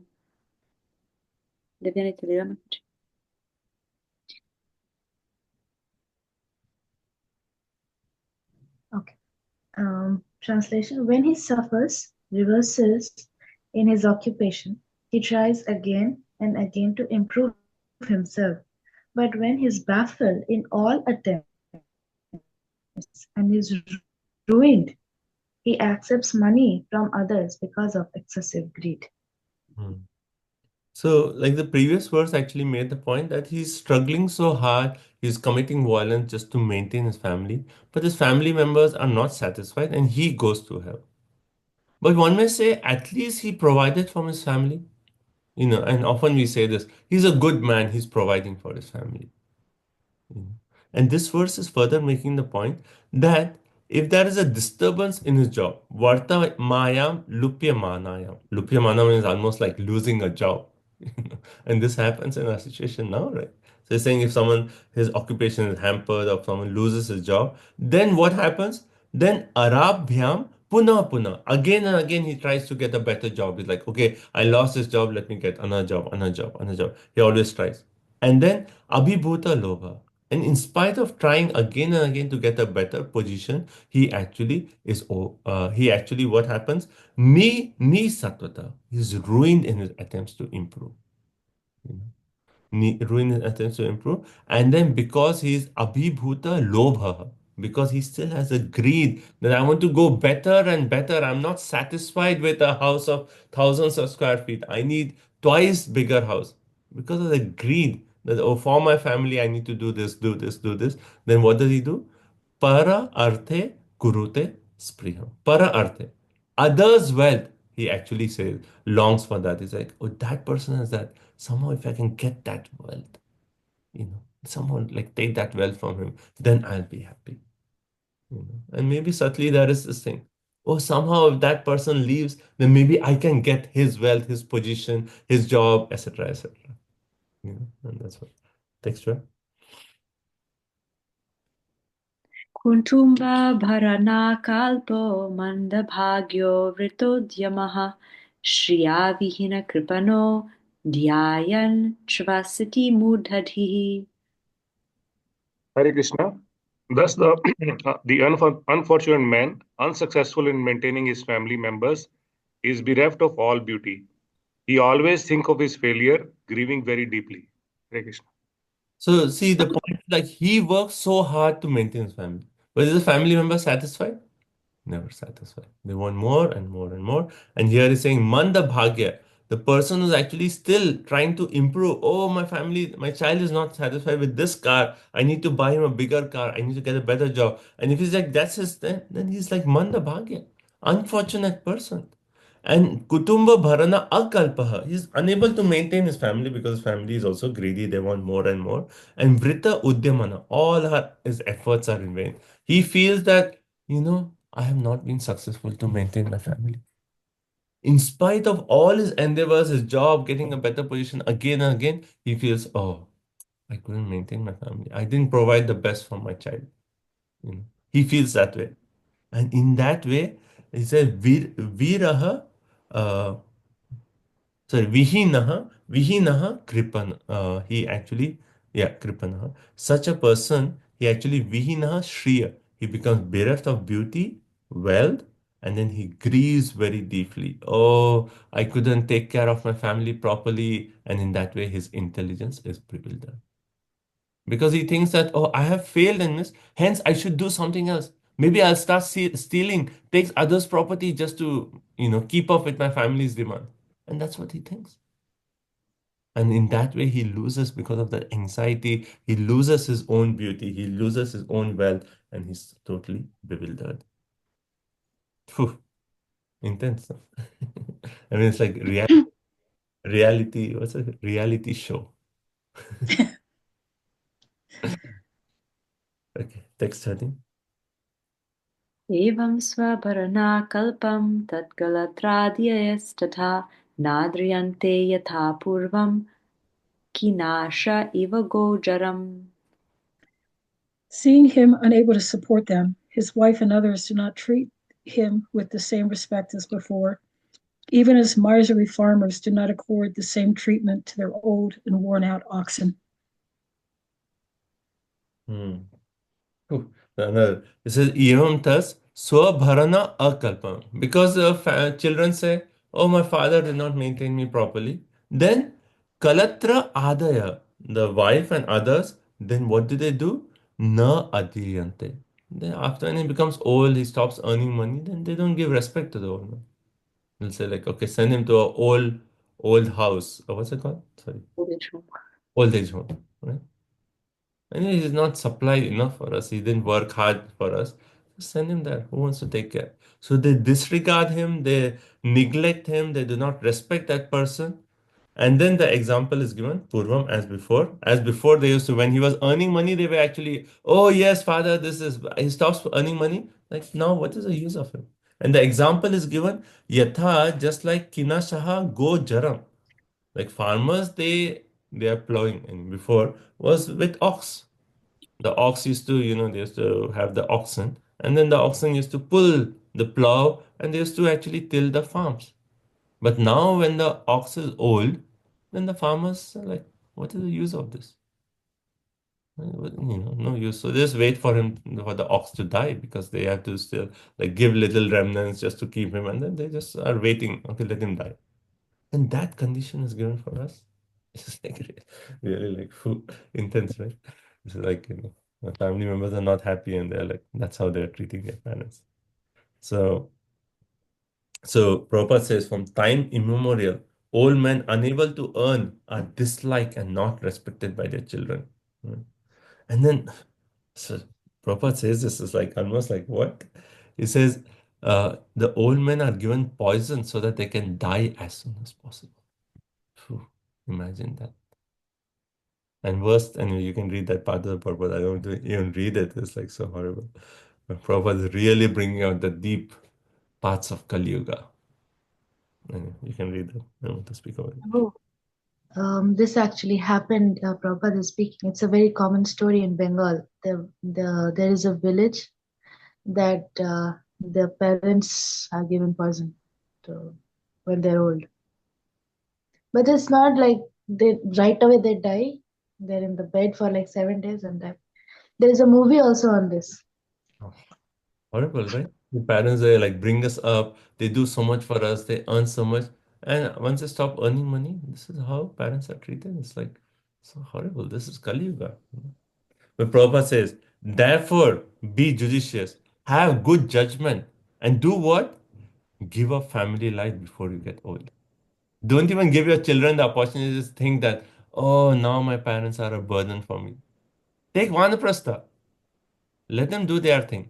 Now you are Vanaprastha, you focus on your spiritual life, and then, just give them a little guidance and just be there, just to, a little bit. But my focus is Krishna. Therefore, before you hit that old age where the parent and child may think that you're burdened, give your life to Krishna. Take Vanaprastha, travel to Vrindavan, give your life to an ISKCON center, do seva, do arti, cook for the deities, do that. That's your life now. So Prabhupada is giving us a nice alternative. Take shelter of Krishna, serve Krishna, and then Krishna will take care of you. You don't have to be dependent on your children anymore. Krishna, because in Vanaprastha, you are actually saying, I'm taking Vanaprastha so I can give my life to Krishna. Krishna will say, don't worry, I will take care of you. I mean, we see this.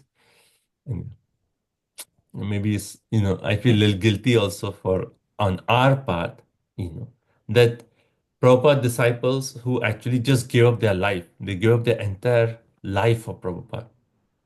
Like they quit their jobs, they quit their degrees, they just give their life, serve Prabhupada, establish a ISKCON that we are actually taking the benefits of, coming, attending Sunday feasts, temples are already there, deities are already there. We are taking benefit. And now in their old age, it's because they didn't work, they don't have like a 401k, maybe that how we are accumulating money in. Then Krishna somehow takes care of them. But actually guilty in the sense that we should actually do more for these Prabhupada disciples. It is our duty to serve them. That's why I feel like so much like we should do, like, we have so many senior devotees in our community. Somehow we should support them more and more. They gave their entire life actually for us, for our benefit. Financially support them. Krishna is taking care, but it's an opportunity for us to serve Vaishnavas. But Krishna will take care.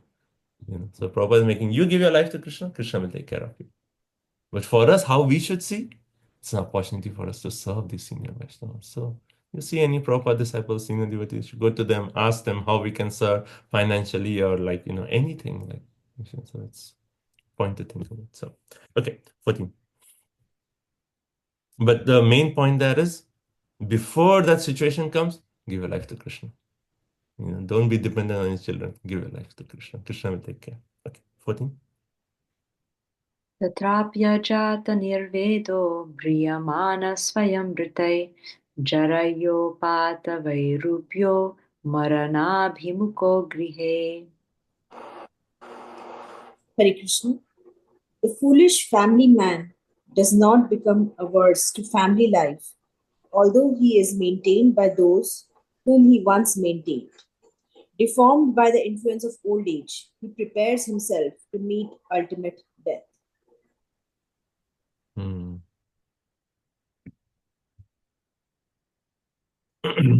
So here he's saying Tatra Ajata Nirveda. The foolish man does not become averse. So even though he's become old now, his family members, his children are not respecting him.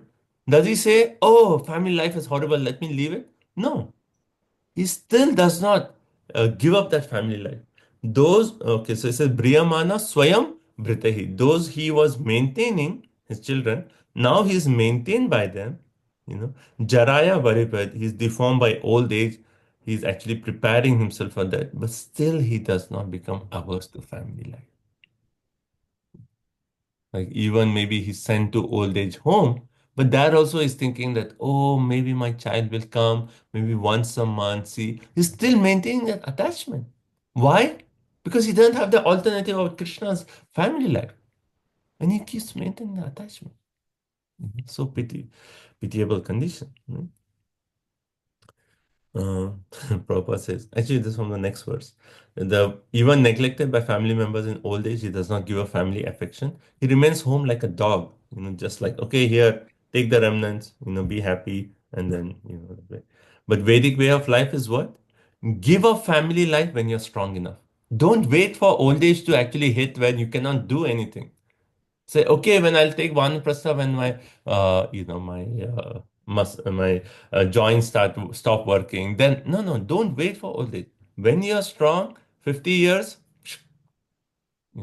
like 50, 55 years, we should plan in such a way that at least by 55, we should be able to like, okay, now no more working. Give my life to Krishna. Come stay close to the temple, serve the deities, cook Rajbhog, whatever. While you have strength, do it. Don't wait for old age. Prabhupada is making the point. Before you become weak, before you become diseased, before you become engaged completely in service of life. So Prabhupada here says, 50 years of age, give up family life, live alone in the forest, sannyas, take up sannyas, distribute spiritual knowledge each and every home. I mean, is there a lack of service in Krishna consciousness? So many opportunities Prabhupada is giving. So 55, we should just like kind of make a plan. I was here, anyway, maybe I shouldn't mention the name, but I was talking to one devotee. He was saying like, Prabhu, I am planning, me and my wife, we are planning 55 years, we both quit our jobs, and then just serve Prabhupada's mission. So he was saying a name and I was thinking like, 55, can we do that? So I mean, it requires planning, financial planning and all those, but 55 should be a cutoff. Yes, so that's Prabhupada's point. Okay, 15. How old are you, Prabhu? Hmm? What is your age, Prabhu? I'll tell you privately. Okay, 15. But yeah, a few more years. I mean, you should the whole Grihastha ashram is a preparation for that.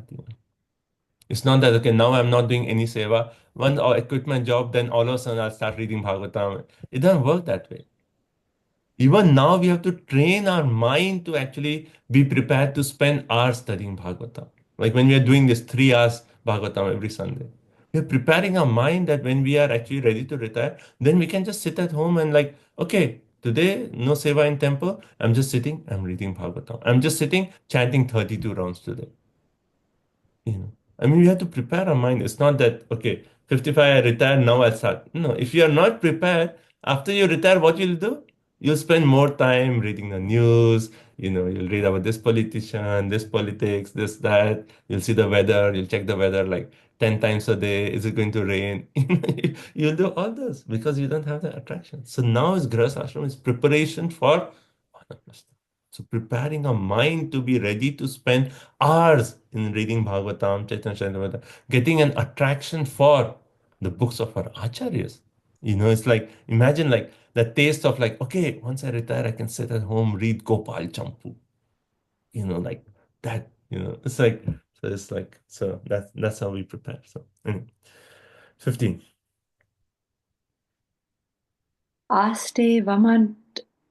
Aste vamatyopanyastam grihapala ivaharan amayavya prati tagnir alpaharolpacheshtinataha. Mohananda Prabhu, did you read already? I'll read my first. Okay. Hare Krishna. Thus he remains at home just like a pet dog and eats whatever is so negligently given to him. Afflicted with many illness such as dysphagia and loss of appetite. He eats only very small morsels of food and he becomes an invalid who cannot work anymore.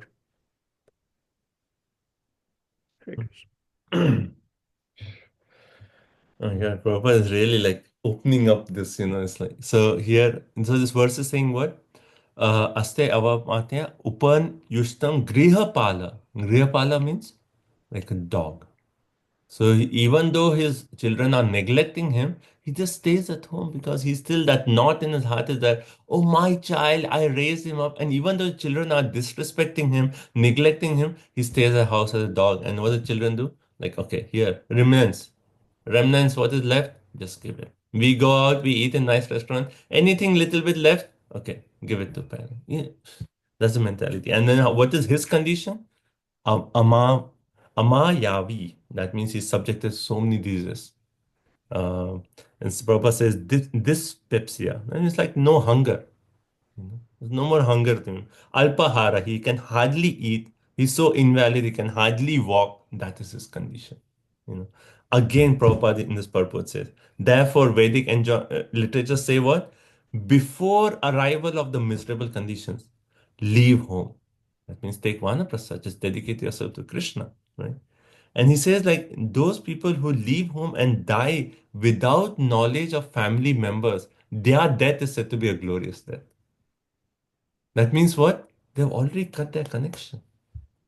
Like how Bhakti Tirtha Maharaj has his book, Dying Before Death. right? Dying before dying. That's dying before death. Dying before dying. That means like before you die, you're already dying in sense all the affections, all these attachments, you're already giving them. You're already preparing yourself for what will be. If you don't do it voluntary, you'll be forced to do it. So why be forced to do all that? At the right time, just say, okay, no more. That's it. It's like, correct. Like I met one person in Vrindavan. I was talking to him. Maybe a few of you know him. And he was saying, Prabhu, this is my age.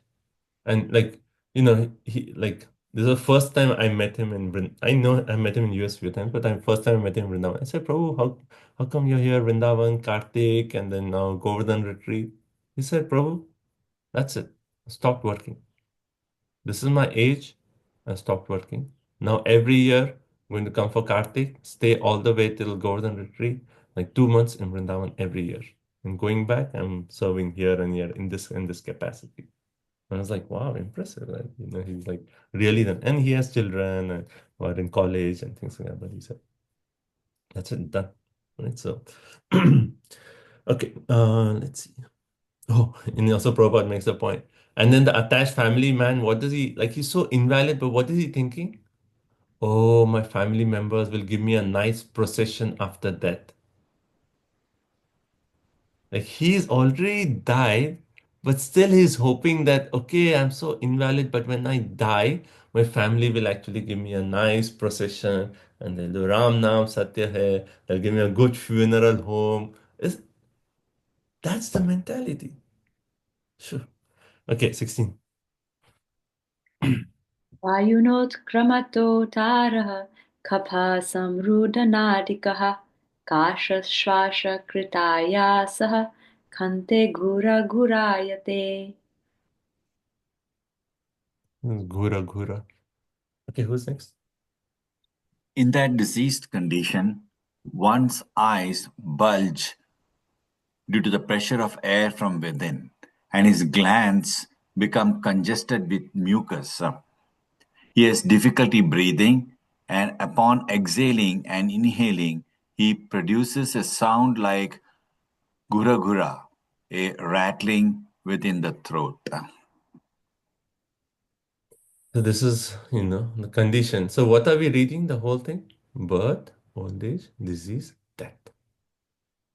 The whole thing to get detachment. And now, after old age, with that hope that, oh, my family members will give me a nice procession after I die, there'll be a nice glorification ceremony with that hope. And then what is happening? He's coming close to death. And then once eyes bulge due to pressure of eye and with pressure of air inside his windpipe is all congested with mucus. He cannot breathe because he's constantly coughing. And then the throat is producing the sound like ghur ghur. And this is actually like how Mother Sangeeta, she's written this book on passing away. She says when it comes to that point, when you hear that rattling sound of the throat, that means it's very close. The final departure is very close. That's all in Bhagavatam here. 17. शयानपरिशोषद्भिः परिवितस्वबन्धुभिः वाच्यमानोऽपि न ब्रूते कालपाशवशं गतः. Hare Krishna 3:30:17. In this way he comes under the clutches of death and lies down, surrounded by lamenting friends and relatives. And although he wants to speak with them, he no longer can because he's under the control of time. Hare Krishna. So he comes under clutches Shayanaha. He's lying down and death is just like right there, ready to take him. And then what happens? Parishojjadbhi parivitihi swabandhubhi. His relatives all come to see him off. And they'll say, oh, Papa, oh, my friend. And they'll say some nice words that, okay, now he's dying. He has few more moments. Let us just show our affection now. And then this person will say, see, everyone still loves me so much. And he wants to reciprocate with their love and he wants to say something. But his voice is all choked up. He's unable to say. And then here it says, Kala Pasha Vasha. Why? Because he's under the influence of time. This chapter started off with what? Time. And now again is coming. All influence of time. Now his death is so close. Like, is that Prabhupada? I've heard this point about like, I think it's Prabhupada. A joke about like, a person is dying on his bed and then like he's asking everyone. He says like, "Oh, where is my so and so son?" I say, I'm here. Don't worry. Where is this son? Oh, I'm here. What about this nephew? Oh, he's also here. My brother. Everyone is here. Everyone is here. They're like, assuring him. And the person is like, if everyone is here, who is taking care of my business? Go take care of my business. Imagine that mentality. Like, that shows that attachment is like so. Phew, it's hard to give up. That's why it's like dying before dying. Give up the attachment before you're forced to give it up. Where you cannot even think that I'm going to die and I'm maintaining this attachment for what? Okay, 18. We'll do 18 and 19 and we'll take a break. Oh, 18 and we'll take a break. Prabhu, first line of the purport, Prabhupada writes for formality's sake. Yeah, for formality. Just, his last few moments, let's just come and show a little affection. Because before they were like, oh, when will he leave? And now it's like, I mean, it's really like, see, the whole point is like, this sounds like so like intense and like so like, oh, wow, this is going to be a situation. But why is this in there in Bhagavatam? To wake us up. Say, take shelter of Krishna. If you take shelter of Krishna, Krishna will take care of you. You don't have to be dependent on your relatives who at the moment are, just for formality's sake coming and just like, giving you that final bye-bye, you know. It's like really like take shelter of Krishna, and that's our only hope. And then, we see devotees passing away, thinking of Mother Krishna, but like it's so glorious. I mean, like that day on Wednesday in the hospital, it was like people coming one by one, like the non-stop. The whole room was like filled with devotees, and so many hundreds of devotees wanted to see her. Why? Because she's inspired and touched the hearts of like thousands of people all around the world, actually. And everyone wants to come and express their gratitude from the core of their heart. This is what you have done for us. We feel so grateful. We are eternally grateful to you for your inspiration to us. And such a glorious departure. If the relationships are just based on material, this is what will happen. Because how are they seeing? They're saying, okay, anyway, it's time for him to die, let him die. Then we can continue with our life. And that's our mentality. I have to send my child to school when, it's only in devotee circle we see that the genuine appreciation, genuine gratitude, genuine separation. Anyway, so our wake-up call is give your life to Krishna. That's the whole point. Okay, 18, did we read? No, we didn't. Evam kutumbabharena vyapritatma jitendriyaha mriyate rudatam swanam uruvedan nayastadihi. Thus the man who engaged with uncontrolled senses in maintaining a family dies in great grief, seeing his relatives crying. He dies most pathetically in great pain and without consciousness. So what happens now? So we came up to the whole life, and finally, at this moment, he dies. Right? Mriyate, he dies. But how does he die? Ajita Indriya. His senses are not controlled yet. And Prabhupada makes a point in purpose. The whole aspect of our life is to actually control our senses and progress in our spiritual life. But because he has not done, even at the moment of death, his senses are uncontrolled. I mean, the relatives are saying, "Oh, my dear friend, my dear mind." His mind is like, "Oh, they love me so much. Oh, the son loves me so much. Oh, how can I leave? How can I leave? How can I leave?" Supposed to leave. And Prabhupada says what? Yam yam vapi smaranam bhavam tyajatante antikam. Whatever we think at the time of death, that is our next life. So you're thinking of his relatives and that attachment, the next life will be what? Again, somewhere relative, that same attachment. The Prabhupada tells a story about like a person who was so attached to his family that he took birth, to his house and family, that he took birth as a rat in the same house. Imagine, took a rat because you're so attached to the house, you say, okay, stay with your house. But because your karma is so horrible, you'll get the birth of a rat. So, anyway, he does not know where his destiny is. He's simply busy in this flash of life. The flash, the lightning is come and gone. But he's still like, oh, no, no, no, I want to see what is still there. He does not know where he's actually going. And therefore, he actually completely forgets his real engagement. Okay. So this is the lifespan of a materialist. Now the next section is what is punishment he actually goes through after death. I mean, it is so intense. So everyone, please prepare your mind to read about this punishment, how the Yamadutas punishes this person.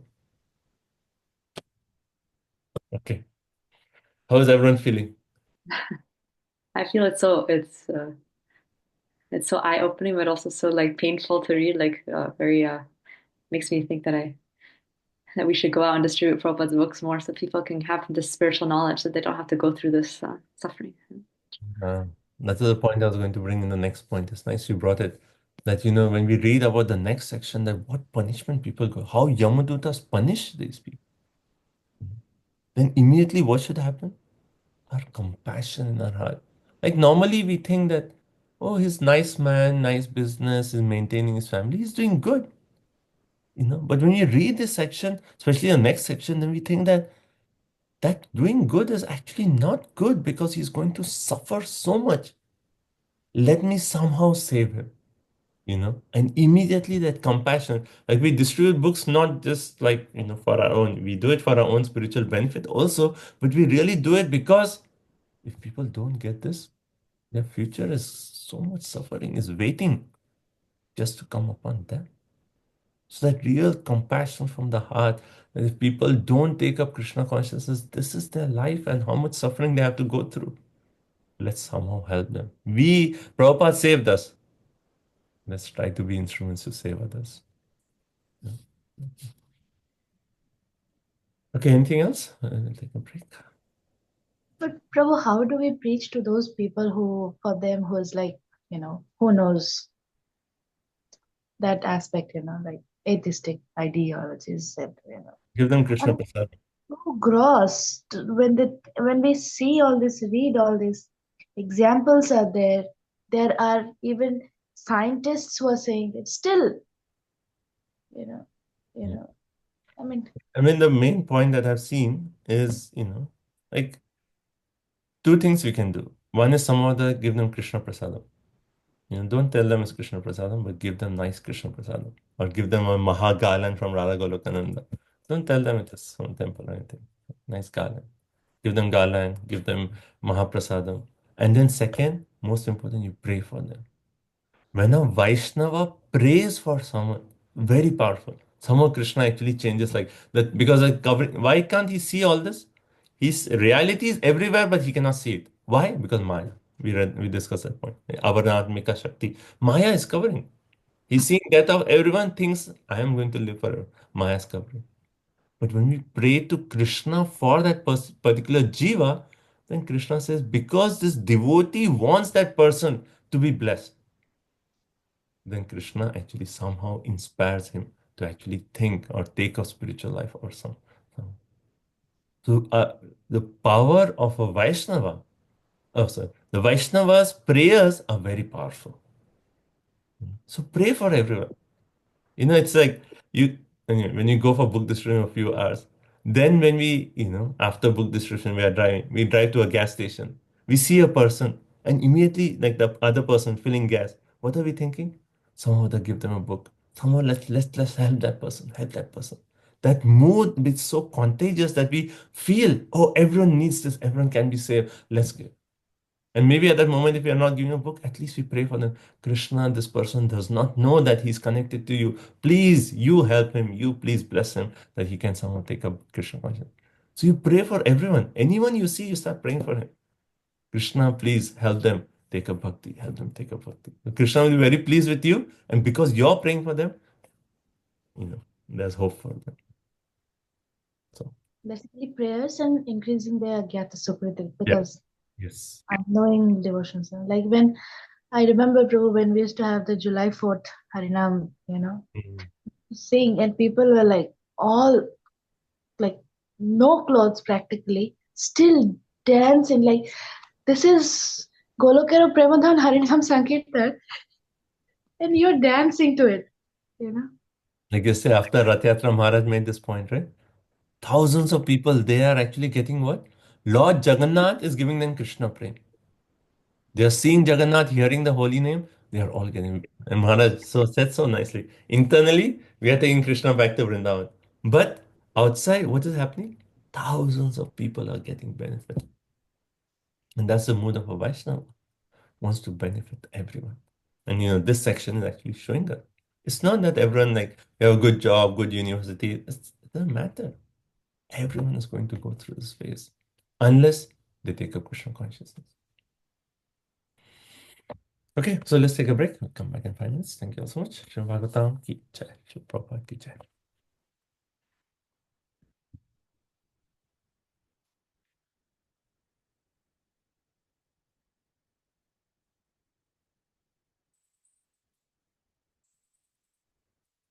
Ranishi Krishna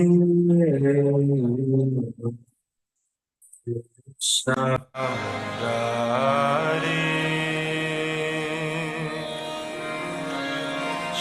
Krishna Murari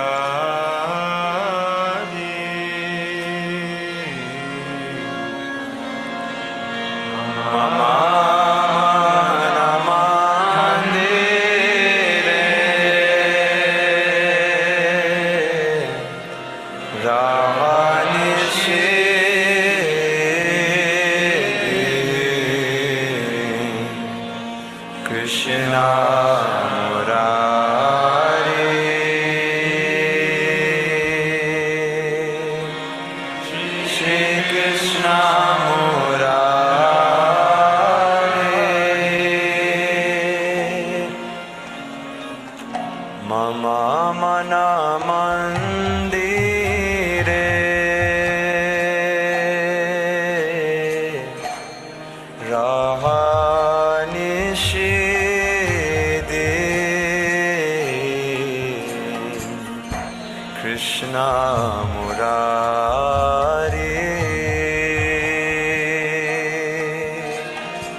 Priti Priti Malachanda Tumi Niyo He Niyo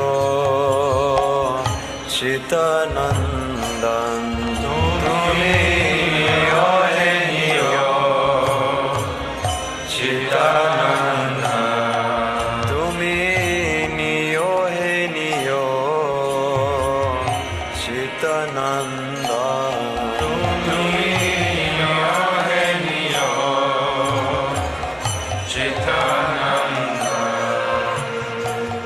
Jivana Marana Tava Pujani Veda Jivana Marana Tava Pujani Veda Jivana Marana Tava Pujani Veda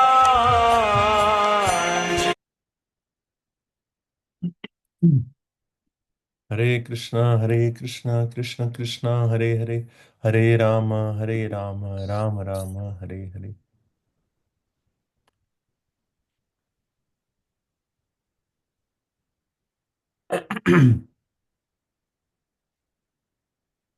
Okay, so let's continue. What is the comment on the group about Along Mandirmati daughters also same? Ratna Radhika, you know what is the context on that? I think it was a verse earlier, like the person feels so attracted by Yeah. their sons. Yes, Mataji, go ahead. Yes, because you were saying the only sons will take everything, but they don't take care of them at the end. Oh, I yeah. was Yeah, I I was mean, feeling the same. I'm yes. taking everything from my parents, but staying far, not doing anything back for them. I mean, it's same. I mean, you're saying sons and man, but it's all woman, daughters, similar. Yes. Yeah. The point is, somehow or other, the whole point is give Krishna. Only Krishna can save you. What can we do? Give Krishna to everyone. Yeah. Except praying for them, I'm not able to do anything. So that's what I'm thinking. You can still pray for them, right? You can still give them Krishna Prasadam. You can still give them Bhagavatam. Somehow or other create that good fortune. Okay. Okay, Prabhuji. So let's continue 19. So there's not so much explanation, but there's just like intense words. What punishment that person goes through. 19. Yamaduto tada prapto bhimo sarabhasekshanaha. Sarabhashekshano sadrishtva trastharidaya shakrin mutran vimunchati. Text 19. At death, he sees the messengers of the Lord of Death come before him, their eyes full of breath, and in great fear he passes stool and urine. So it says, Yatha Dandyam Raja Bhata. Just like a criminal is arrested by a king. The king's soldiers will tie this criminal by a rope and drag him and bring him to punish him. And then here, Yatana Dehe Avrita. This word is very interesting. Dehe Avrita. Avrita here, Prabhupada says, are we doing the same sloka? Oh, sorry. I'm looking at 20. Okay. So Yamaduta, right? So two messengers of death. So, and we'll come to that point next verse. But here it says two messengers of death arrive at the time, Tada Prapto, Dhiman, terrible. We read in Ajamil's story how the Yamadutas, they look so horrible looking, fearful looking. And then Drishtva Trashta Hridaya.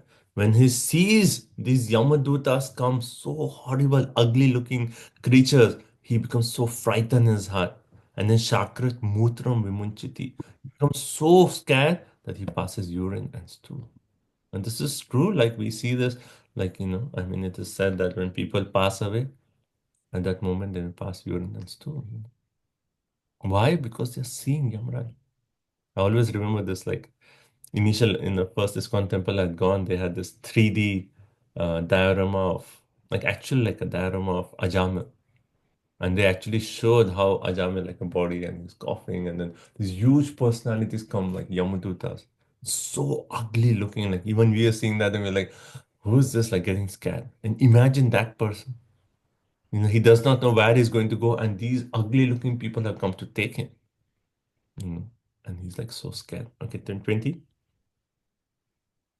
यातना देह आवृत्य पाशर्बद्ध्वा गले बलात् नयतो दीर्घम् अध्वानं दण्ड्यं राजबतायता. Hare Krishna. As a criminal is arrested for punishment by the constables of the state, a person engaged in criminal sense gratification is similarly arrested by the Yamadutas, who bind him by the neck with a strong rope and cover his subtle body so that he may undergo severe punishment. Hare Krishna. So Yata Dandyam Rajabhata. Just like a criminal, the cops will come, the king's soldiers will come, they'll just tie him up and drag him. You have to be punished now. And then Yatana Dehe Avrita. This was the point I was explaining. What does it mean, Yatana Dehe Avrita? So what happens at the time of death? So we know the gross body is still there, and then subtle body is taken, right? Now, how is the punishment given to the subtle body? So what is done is these Yamadutas, they cover the subtle body with a body, physical body, so that the person can experience the pain. So after the sinful people die, they get another body just to experience the suffering for the sins that they have done, right? And that's why the Yatana Dehe Avrita, suitable body, and then Pashe Bandha. Then they can tie. You cannot tie the subtle body with a rope, right? I mean, how can you tie a subtle body? So they give this body, they tie the body with a rope, and they drag him by force a very long distance. And Prabhupada gives a point in the purport. He says, like, they're punished in a way just able to tolerate, but they are not killed. Imagine. It's like so horrible. Like you're like punishing that person just to the extent that is almost about to die, and then you're giving her relief. And then again punishing almost up to his death. Just like here Prabhupada mentioned that dunking a person in water. It's like almost like I cannot breathe, and it's almost going to die, and then one breath, and then again, So they subject him to that level of punishment. Okay, 21. Prayornirbhina hridayas tarjanarjata vepatuhu patishvabhir bhakshyamana artogham swam anusmaran.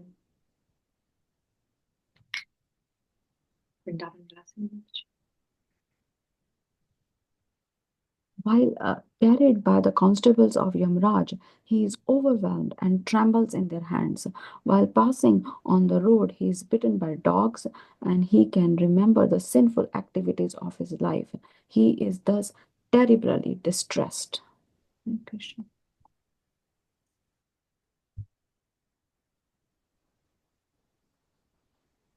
Okay. So here it says, Tayo, while being carried by the Yamduta, Nirbhina Hridaya, his heart is actually breaking that, oh, no, I'm being dragged down. And then his body is trembling out of fear. Vepatuhu is like trembling. And then why? Tarja nahi. So Yamdutas are dragging him and then they're threatening him. Now we are going to punish you. And just by the threat of these ugly looking creatures, his heart is breaking, his body is trembling. And not only that, Artha Agam Swam. Swam means a dog. Sorry, a swabhi. A Pati swabhi bhashan hai. Then on the way, so he's already been threatened and his body is shaking. And then dogs are coming and biting him. And now he's thinking that Artha Agam Swam Anusmaram. Anusmaram. Now he's remembering, oh, why did I do all the sinful activity? Now I'm getting the result of all the sin I have committed. Now he actually remembers. That time, whole life he did not. But now when he's subjected to this harsh punishment, he's remembering, oh, so Prabhupada makes a point in the purport that the dogs are giving him a chance to remember his sinful activities. And then Prabhupada says that now the society is in such a way that the government is actually encouraging sense gratification so that people go through this kind of suffering. I mean, slaughterhouses. Like just in Hillsborough, that is this McDonald's. And every time I drive, we have to drive across that every time in front just to hit the highway. And then they have what? Served billions and billions. And every time I read that, like, oh, they have served billions and billions people to hell, to this hellish condition. You know, like some that day I heard Prabhupada disciples talking, and they were actually talking of a person who was the founder of McDonald's, and his name came in Times Magazine for a person who actually achieved, made a great achievement after 70 years old. Actually, Prabhupada's name was there in the Time Magazine in the top 10 people. What Prabhupada achieved. And the other one on the list was this person from McDonald's who started McDonald's when he was this, you know. And they were joking, and I mean, the mood of compassion, they were making the point that imagine how many birds he has to take as chickens. He's the founder of McDonald's. How many billions and billions of animals he is caused to kill? How much suffering he has to go to? It'll be like, I don't know, for like unlimited billions and billions of lifetimes, he'll be taking birth as chicken, chicken, chicken. It's like horrible. Phew. Anyway, Which the is same problem. thing I feel moment I drive out of the university on the Hillsborough Street. What shops are there? Smoking, big lightning flashing lights, come and smoke. And then meat bites, and then chicken and beef. This is what we are offering to our students moment they come out of the university. This is Kali Yuga, you know. It's already so bad, and it's going to get worse. I know what worse we are talking about. And here Prabhupada is making a point. The government is encouraging all this, not knowing what suffering everyone is going to be subjected to. Okay, 22. Prabhu, the place where we do Harinam at Chapel Hill, the Franklin's, in front of the place. Right next is the first store is a smoking. All the four regulative principles are available there. Yeah, Absolutely. like horrible. So I mean, that's our point is like go out, give the holy name. That's the only thing that can save them. Distribute Prabhupada's books. Only thing that can save them. Okay, 22. क्षुत्रित्परितोर्कदवानलानिलय सन्तप्यमाना पतितप्तवालुके कृच्छ्रेण पृष्ठे कषया च ताडितश् चलत्यशक्तोऽपि निराश्रममोदके. At the scorching sun, the criminal has to pass through roads of hot sand with forest fires on both sides. He is whipped on the back by the constables because of his inability to walk, and he is afflicted by hunger and thirst. But unfortunately, there is no drinking water, no shelter, and no place for rest on the road.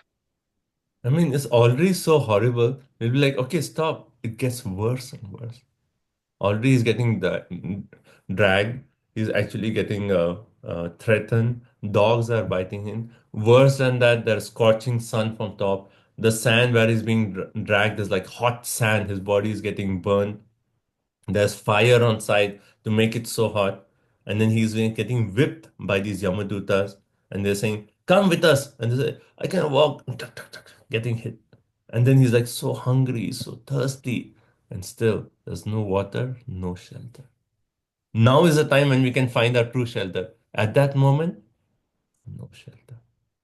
So when we are reading this, one is we already mentioned the point of like, developing that mode of compassion, really feeling compassionate for everyone. The second is, even though we have taken Krishna consciousness, we have to be so careful of sinful activities. This, when we are reading this section, oh, if any sin is done, this is the punishment. How careful we should be of protecting ourselves from any kind of slightest kind of sin. So save ourselves, careful of not committing sin. Second is also, let's see, our motivation for taking Krishna consciousness. Initially, there is fear, but finally, we want to come to a point of love, or at least duty to our guru. We are doing bhakti. Right? Why are we chanting around? We gave a promise to our spiritual master. Okay, at least that. But finally, our motivation is love. But that fear motivation is still good because Maya is so strong. So at least that at the back of our heart, that fear motivation that, okay, I'm not going to do anything. But at the higher stage, when that duty and love that becomes so powerful, then that fear is not so predominant, but it's always there in our heart that, because Maya is so strong, that fear. So fear of not, leaving Krishna consciousness. So we're careful of not committing sin, fear of not leaving Krishna consciousness. Third, developing a mood of gratitude. I mean, if Prabhupada had not saved us, this is what we are going to go through. So imagine what Prabhupada has done for us. So when we are reading this, we should really feel that gratitude that how Prabhupada has saved all of us. Otherwise, wouldn't this be our condition? What we are reading right now? I mean, even pious families from India, they come to America, and if they are not connected to Krishna consciousness, they start eating meat, they started doing sinful activity. Everyone else is doing. We have to keep up with the society. Hence, let's eat chicken. It's like, what? So Prabhupada has saved us. So third point is the mood of gratitude. And the fourth point is that compassion. So all these verses, these are the four sentiments we should develop. Careful of not committing sin. That fear, motivation, that I'm not give up Krishna consciousness. Third, gratitude to Prabhupada for saving us. And fourth, the mood of compassion. A Vaishnava is para dukha dukhi. So we're reading all this, we should feel so sad in our heart. All these people are going to go through so much suffering. Let's try to save them. 23. It gets worse and worse, so please be ready for these verses. Okay. 20. Tatra tatra patantranto murchita punar uttitaha patha papi yasa nitas tarasa yamasadanam. While passing on that road to the abode of Yamaraj, he falls down in fatigue, and sometimes he becomes unconscious, but is forced to rise again. In this way, he is very quickly brought to the presence of Yamaraj.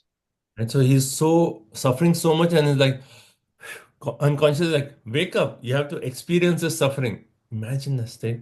And they are like waking up from unconsciousness, forced to rise, and then quickly brought to the abode of Yamaraj. 24. Yojananam sahasrani navatim navachadvanaha tribhir muhurtar dvabhyam va nita prapnoti yatanaha.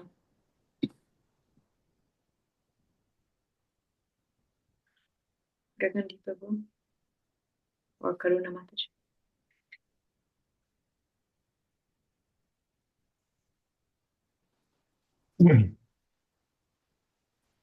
I couldn't get the mute off. Thus he has to pass 99,000 yojanas within 2 or 3 moments, and then he is at once engaged in the torturous punishment which he is destined to suffer. So Prabhupada in the purport is, so 99,000 yojana. 1 yojana is 8 miles. So Prabhupada says he is 792,000 miles. He's actually just pulled through in 2 or 3 moments.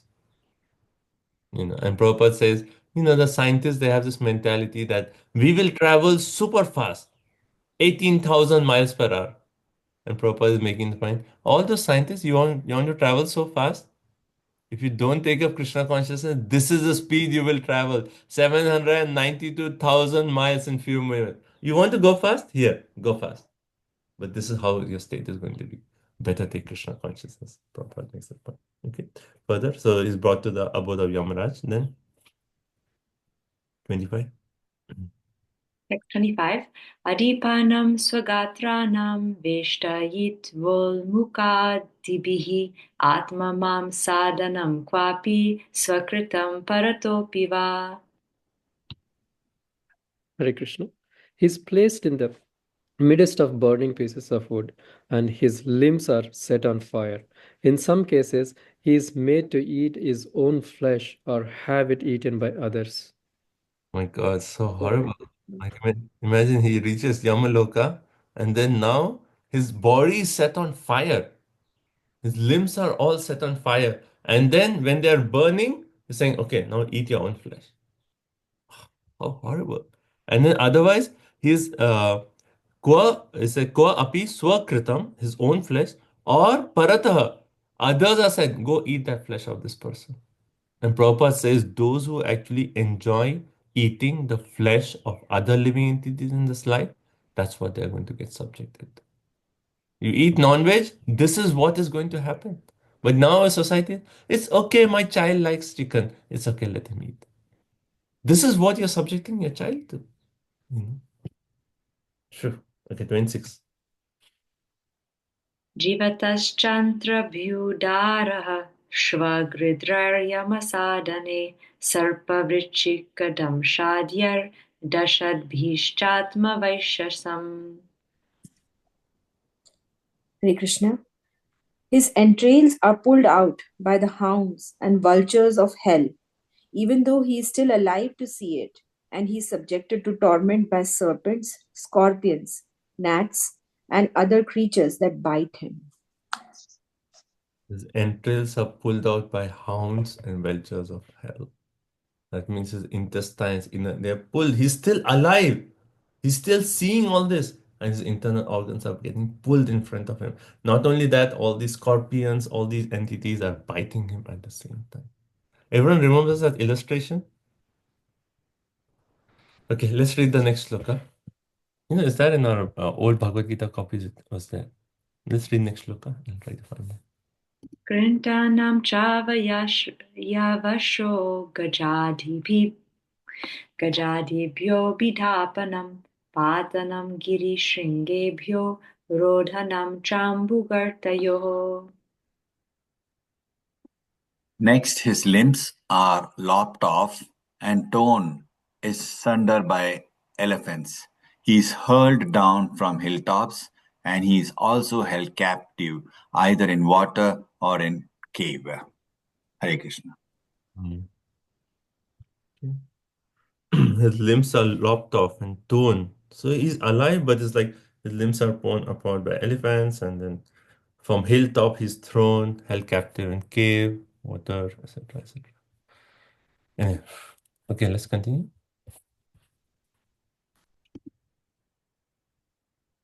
Text 28. Yashtamisrantata roravadyascha yatanaha bhunkte naro vanariva mita sangena nirmitaha. 330:28. Men and women whose lives are built upon indulgence in illicit sex life and put into many kinds of miserable conditions in the hells known as Tamishra, Ananda Tamishra, and Raurava. Hare Krishna. So here this verse is saying the different names of hell is given. So Tamishra, under Tamishra, Raurava, Adya. So they are like 20. We'll read more in the 5th canto. Only 24 hellish planets are there. 24. Right? So when we see the cosmology, we see where these hellish planets are there. So some names are given. And then Yatha Bhunkte, he undergoes punishment. Nara Nari Mitha Sangena Nirmita. This is basically saying who is subjected to this punishment? Men or women whose life is simply built upon sex indulgence or illicit sex life. If the life entire focus is just on illicit sex life, then this is the punishment they're going to go through. So Prabhupada says how materialist life is based on sex life. Everything that's happening in society, the goal is like enjoy sex life. But Vedic civilization starts off with sex life restriction, only for begetting children, right? And then Prabhupada says like, sex life for sense gratification, either illegally or illicitly. Even in this life, there's so much problem. So many diseases are there, sex disease is there. And after life, this is the punishment. So, okay, 29. Atraiva naraka svarga iti mata prachakshate yayatana vainarakyasta ihapya palakshitaha. Lavanga Manjima. Hare Krishna. Prabhuji. Lord Kapila continued, My dear mother, it is sometimes said that we experience hell or heaven on this planet for hellish punishments or sometimes visible on this planet also. Hare Krishna. Someone may say, oh, who knows all this is true? I will eat what I like. And then this Bhagavatam shloka is saying what? Even in this planet, we actually experience hellish conditions. Isn't it there? Like, you read about, like, let's say Hitler's time. How much the people were subjected to punishment. I mean, what we see that here, right? So why can't it be true that there is hellish condition for there is hellish condition for the sinful activities one has done? So etra eva, even in this world we experience hellish condition or swarga, heavenly condition. So why is it not true, right? And therefore, Prabhupada says, unbelievers, they do not accept such statements of the Bhagavatam. I will do what I will. Who knows all this is true or not, right? But Prabhupada, this is a proof. Right? Another point Prabhupada makes in his purport that the Yamdutas punish the jiva in such a way, like let's say someone has done so much sinful activity that next life is destined to become a pig. So when they are actually subjecting him to all this punishment, they'll make him even eat stool so that when he comes to a pig's life, they'll say, oh, this is what I like, this is what I'm used to eating. So they are actually changing the consciousness of the subtle body so that the person is ready to accept the next cross body in so and so species. Right? So that's how Yamaduta is actually doing it. Because if someone is human and immediately he's put in a pig's body, he'll be like, oh, disgusting. But we already read that a person, whichever species he is, yum yum yoni, he's actually happy. So Yamraj is actually punishing him in such a way that his consciousness changes. Okay, 30. Evam kutumbam bibrana udaram bhara eva va visrijyeho bhayam pretya bhunkte tat palam idvrisham. Those last few verses, 30 to 34, tell who is subjected to this kind of punishment? Here. Okay, translation. After leaving this body, the man who maintained himself and his family members by sinful activities suffers a hellish life, and his relatives suffer also. So here, even it's not saying that, okay, you go and do this horrible sinful activity, then you're subjected. It's here is saying, Bhagavatam is saying, the persons who have lived their life just to maintain a family, and to fill the bellies of the family by sinful activities, they are subjected to this kind of punishment. And that's why this conception in the world that, oh, he's doing this to maintain his family, that's okay, it is good. It's not okay. It's not okay. And here is Bhagavatam is saying, these people are subject to sins, and then Ubhayam, actually both of them will suffer the result. He is doing the sinful activity, he is going to suffer, and he is feeding that pap money to his relatives. So even they are going to suffer because they are getting it. But he'll get the main suffering, the relatives will get less. But suffering is there for both. Right? So Prabhupada makes a point that Prabhupada starts off by saying the mistake of the modern civilization is what? They do not believe in next life. They think this life, enjoy, khao, pio, moj karo, and then who knows what will happen at that. They don't believe next life. But here it's said, someone believes it or not, it is just like a fact. Next life is there. You do sin, you will be subjected. You cannot escape these laws of nature. You will be forced to go through. It's not that, oh, I don't believe in next life, so hence when I'm dead, everything should be. No. It doesn't work that way. We are all in the system. We have to go through the system. Therefore, so if one does not lead a responsible life in terms of the Vedas, then he'll go through all this suffering. Okay, 31. Hare Krishna, Prabhu. Can I ask a question? Yeah, good. Prabhuji, once we die, who is suffering now? Is the Suksham Sharir or? Yeah, so I mentioned that point, right? So it is basically the Yamadutas give a physical body for us to experience this pain. Right? So we leave our gross body here when we die. The subtle body is carried, but the Yamadutas cover the subtle body with another basically gross elements they'll put over the subtle body so that he can experience the pain. Right? See, finally, where is the pain actually felt? If you consider a body, oh, my finger is hurting. I mean, the finger as such is just matter, right? But it's because the consciousness is spread through that we experience that pain, right? So similarly, that physical body is covering our subtle body, and the jiva is still there. It's not the jiva is not there. Jiva is there, subtle body is there, and now another gross body is there, and then the pain is subjected, and the consciousness is still there, and the jiva is experiencing all this pain. Okay, thank you. Hare Krishna. Yes, Rashimata. Follow to that question, Prabhu. So, are we now saying that it is the soul that is experiencing all the pain, even though Yeah. So it is the it's not the soul as such. Soul is always Satchidananda, but because the soul is identifying with the body, then what happens to the body? Soul thinks is happening to him. Right? So best example is in a dream. You see a dream, in the dream you're seeing that you're being chased by a tiger, and then you're sweating. In your night sleep, you're like rolling on the bed and you're fearful and you're like so scared. You're feeling everything, right? But is it you? Other person seeing maybe like it's just a dream. It's not you.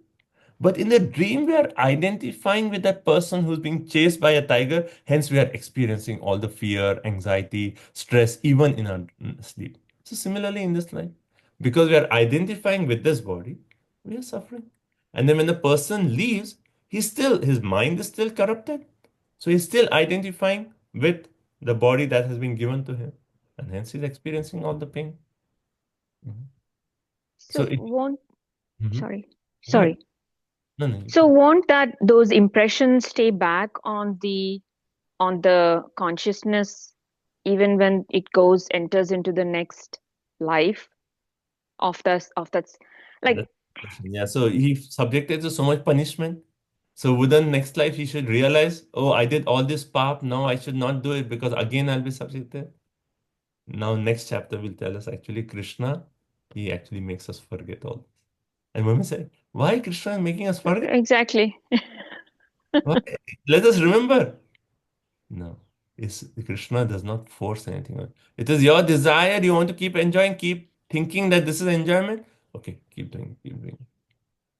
When you say, I'm tired of this, Krishna, I want you, then I'll send my devotee, he will save you.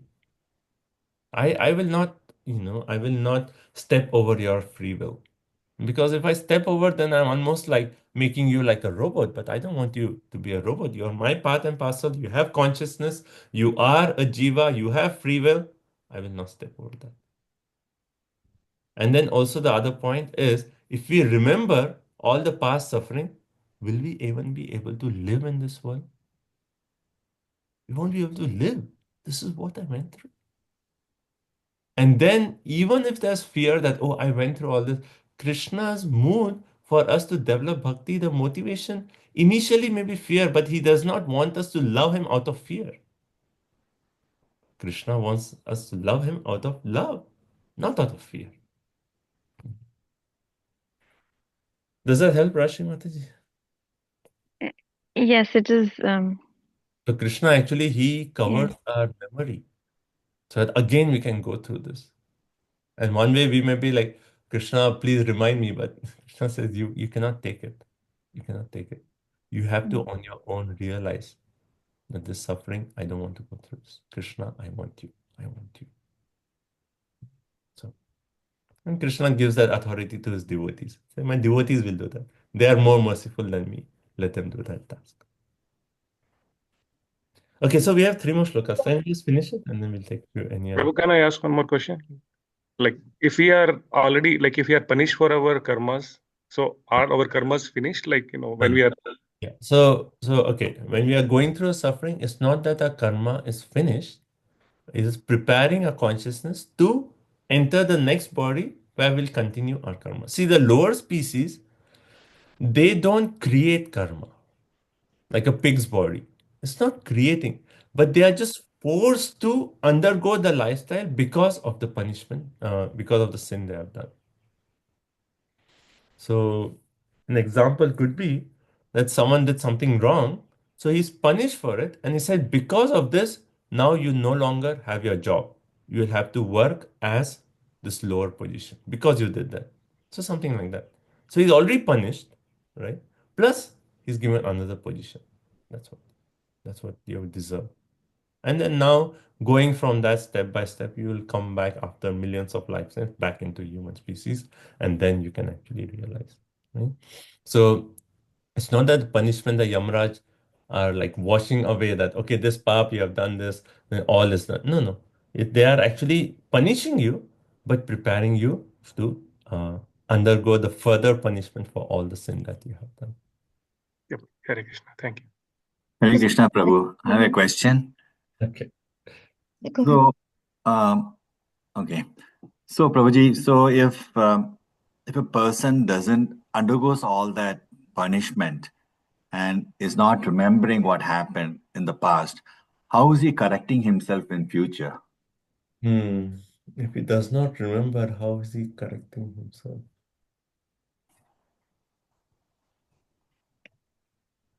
See, the point is, yes, Krishna wants us all to be corrected, no doubt about it. Krishna wants us back home, back to Godhead. He does not want us to go through suffering.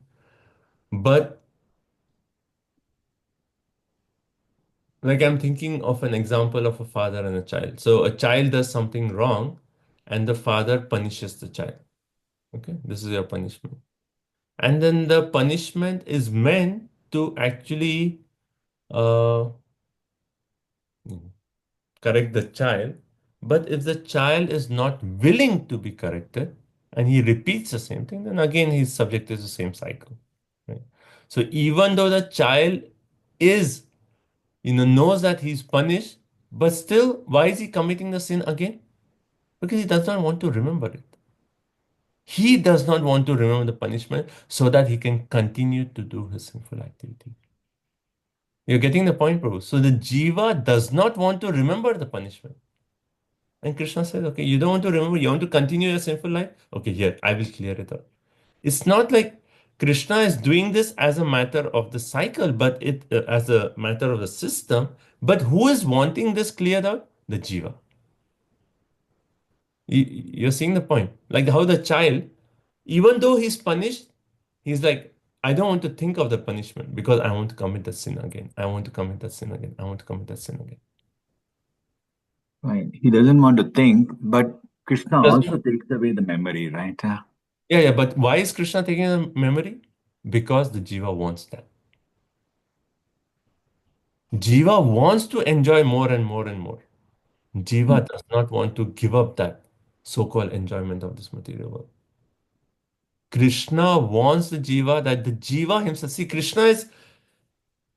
See, as soon as the jiva desires that, okay, now I'm tired of this, and Krishna is willing to help him.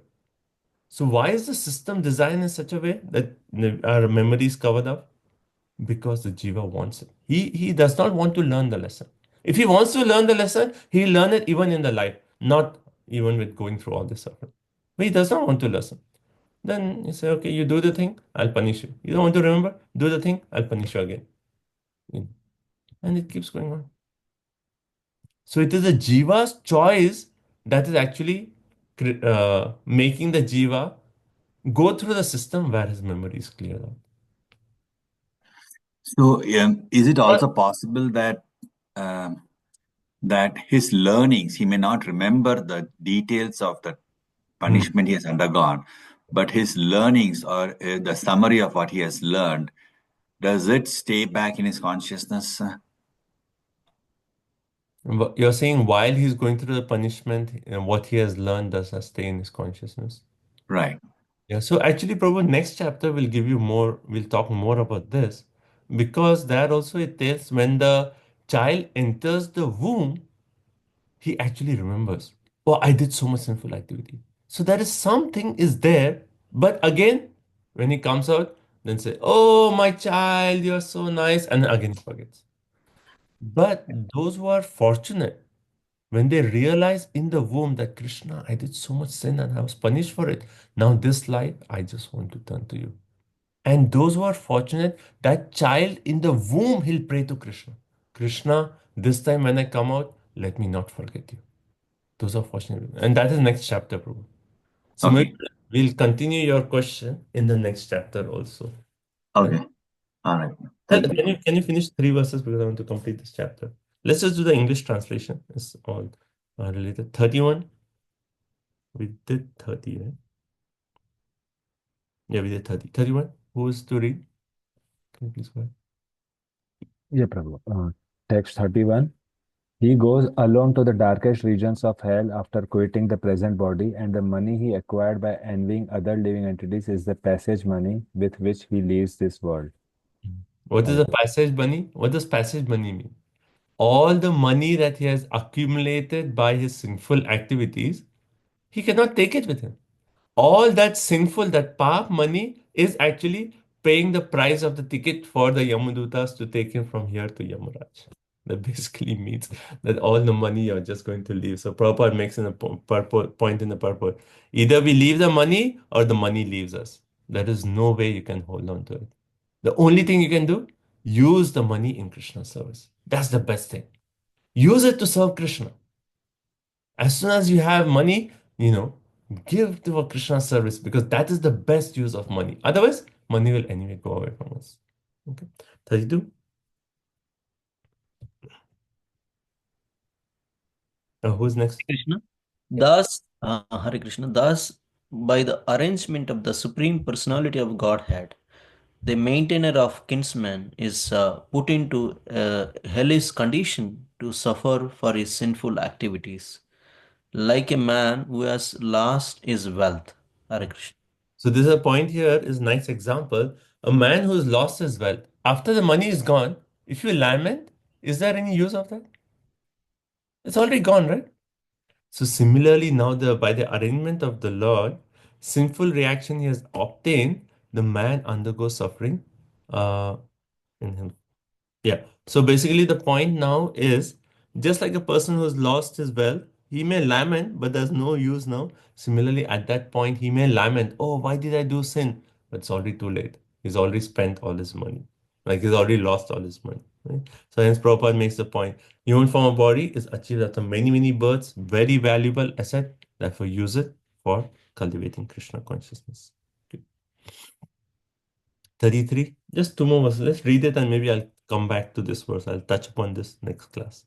Therefore, a person who is very eager to maintain his family and kinsmen simply by black methods certainly goes to the darkest region of hell, which is known as Andhatamishra. So another hell, Andhatamishra. If he's just maintaining his family by committing sinful activities, that is his destination. Last verse. Having gone through all the miserable hellish conditions and having passed in a regular order through the lowest forms of animal life prior to the human birth, and having thus been purged of his sins, one is reborn again as a human being on this earth. Right, so this is also an answer to Gagandeep Prabhu's question. Now, what is he saying? Having gone through all miserable, he suffered in hell, and then he's put into a lower species, let's say a pig species, and then he has to go through the cycle. From pig species, evolution into next higher, next higher, next higher, next higher, next higher. And when is all that sinful reaction wiped away of the sin which he's subjected to? Until he comes to a human form of life. That particular sin, And then he finally comes to a human form of life. Having thus purged of his sins, one is reborn again as a human being on earth. So if you live a life of sin, this is you go to hell, all these punishments, lower species, and then maybe after hundreds and thousands of births, you may come back to again have the opportunity to chant Hare Krishna. Huh? Okay, so thank you so much. I'll stop here. So anyway, last few verses, I know maybe I'll explain a little bit more. Next week, we'll start with the last few verses, and then we'll continue. And also the questions that were asked, we can address them. Any final comments, questions, realization? It's okay, this chapter?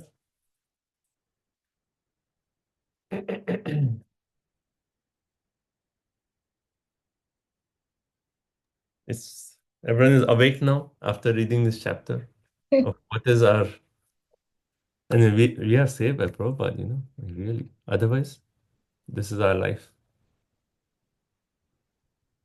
Prabhu, I'm thinking that there is around everywhere, every day this is happening. Like, when Vaisheshika Prabhu came to our house, he went out, it was evening, and he looked at our house and said, this is an oasis in the desert.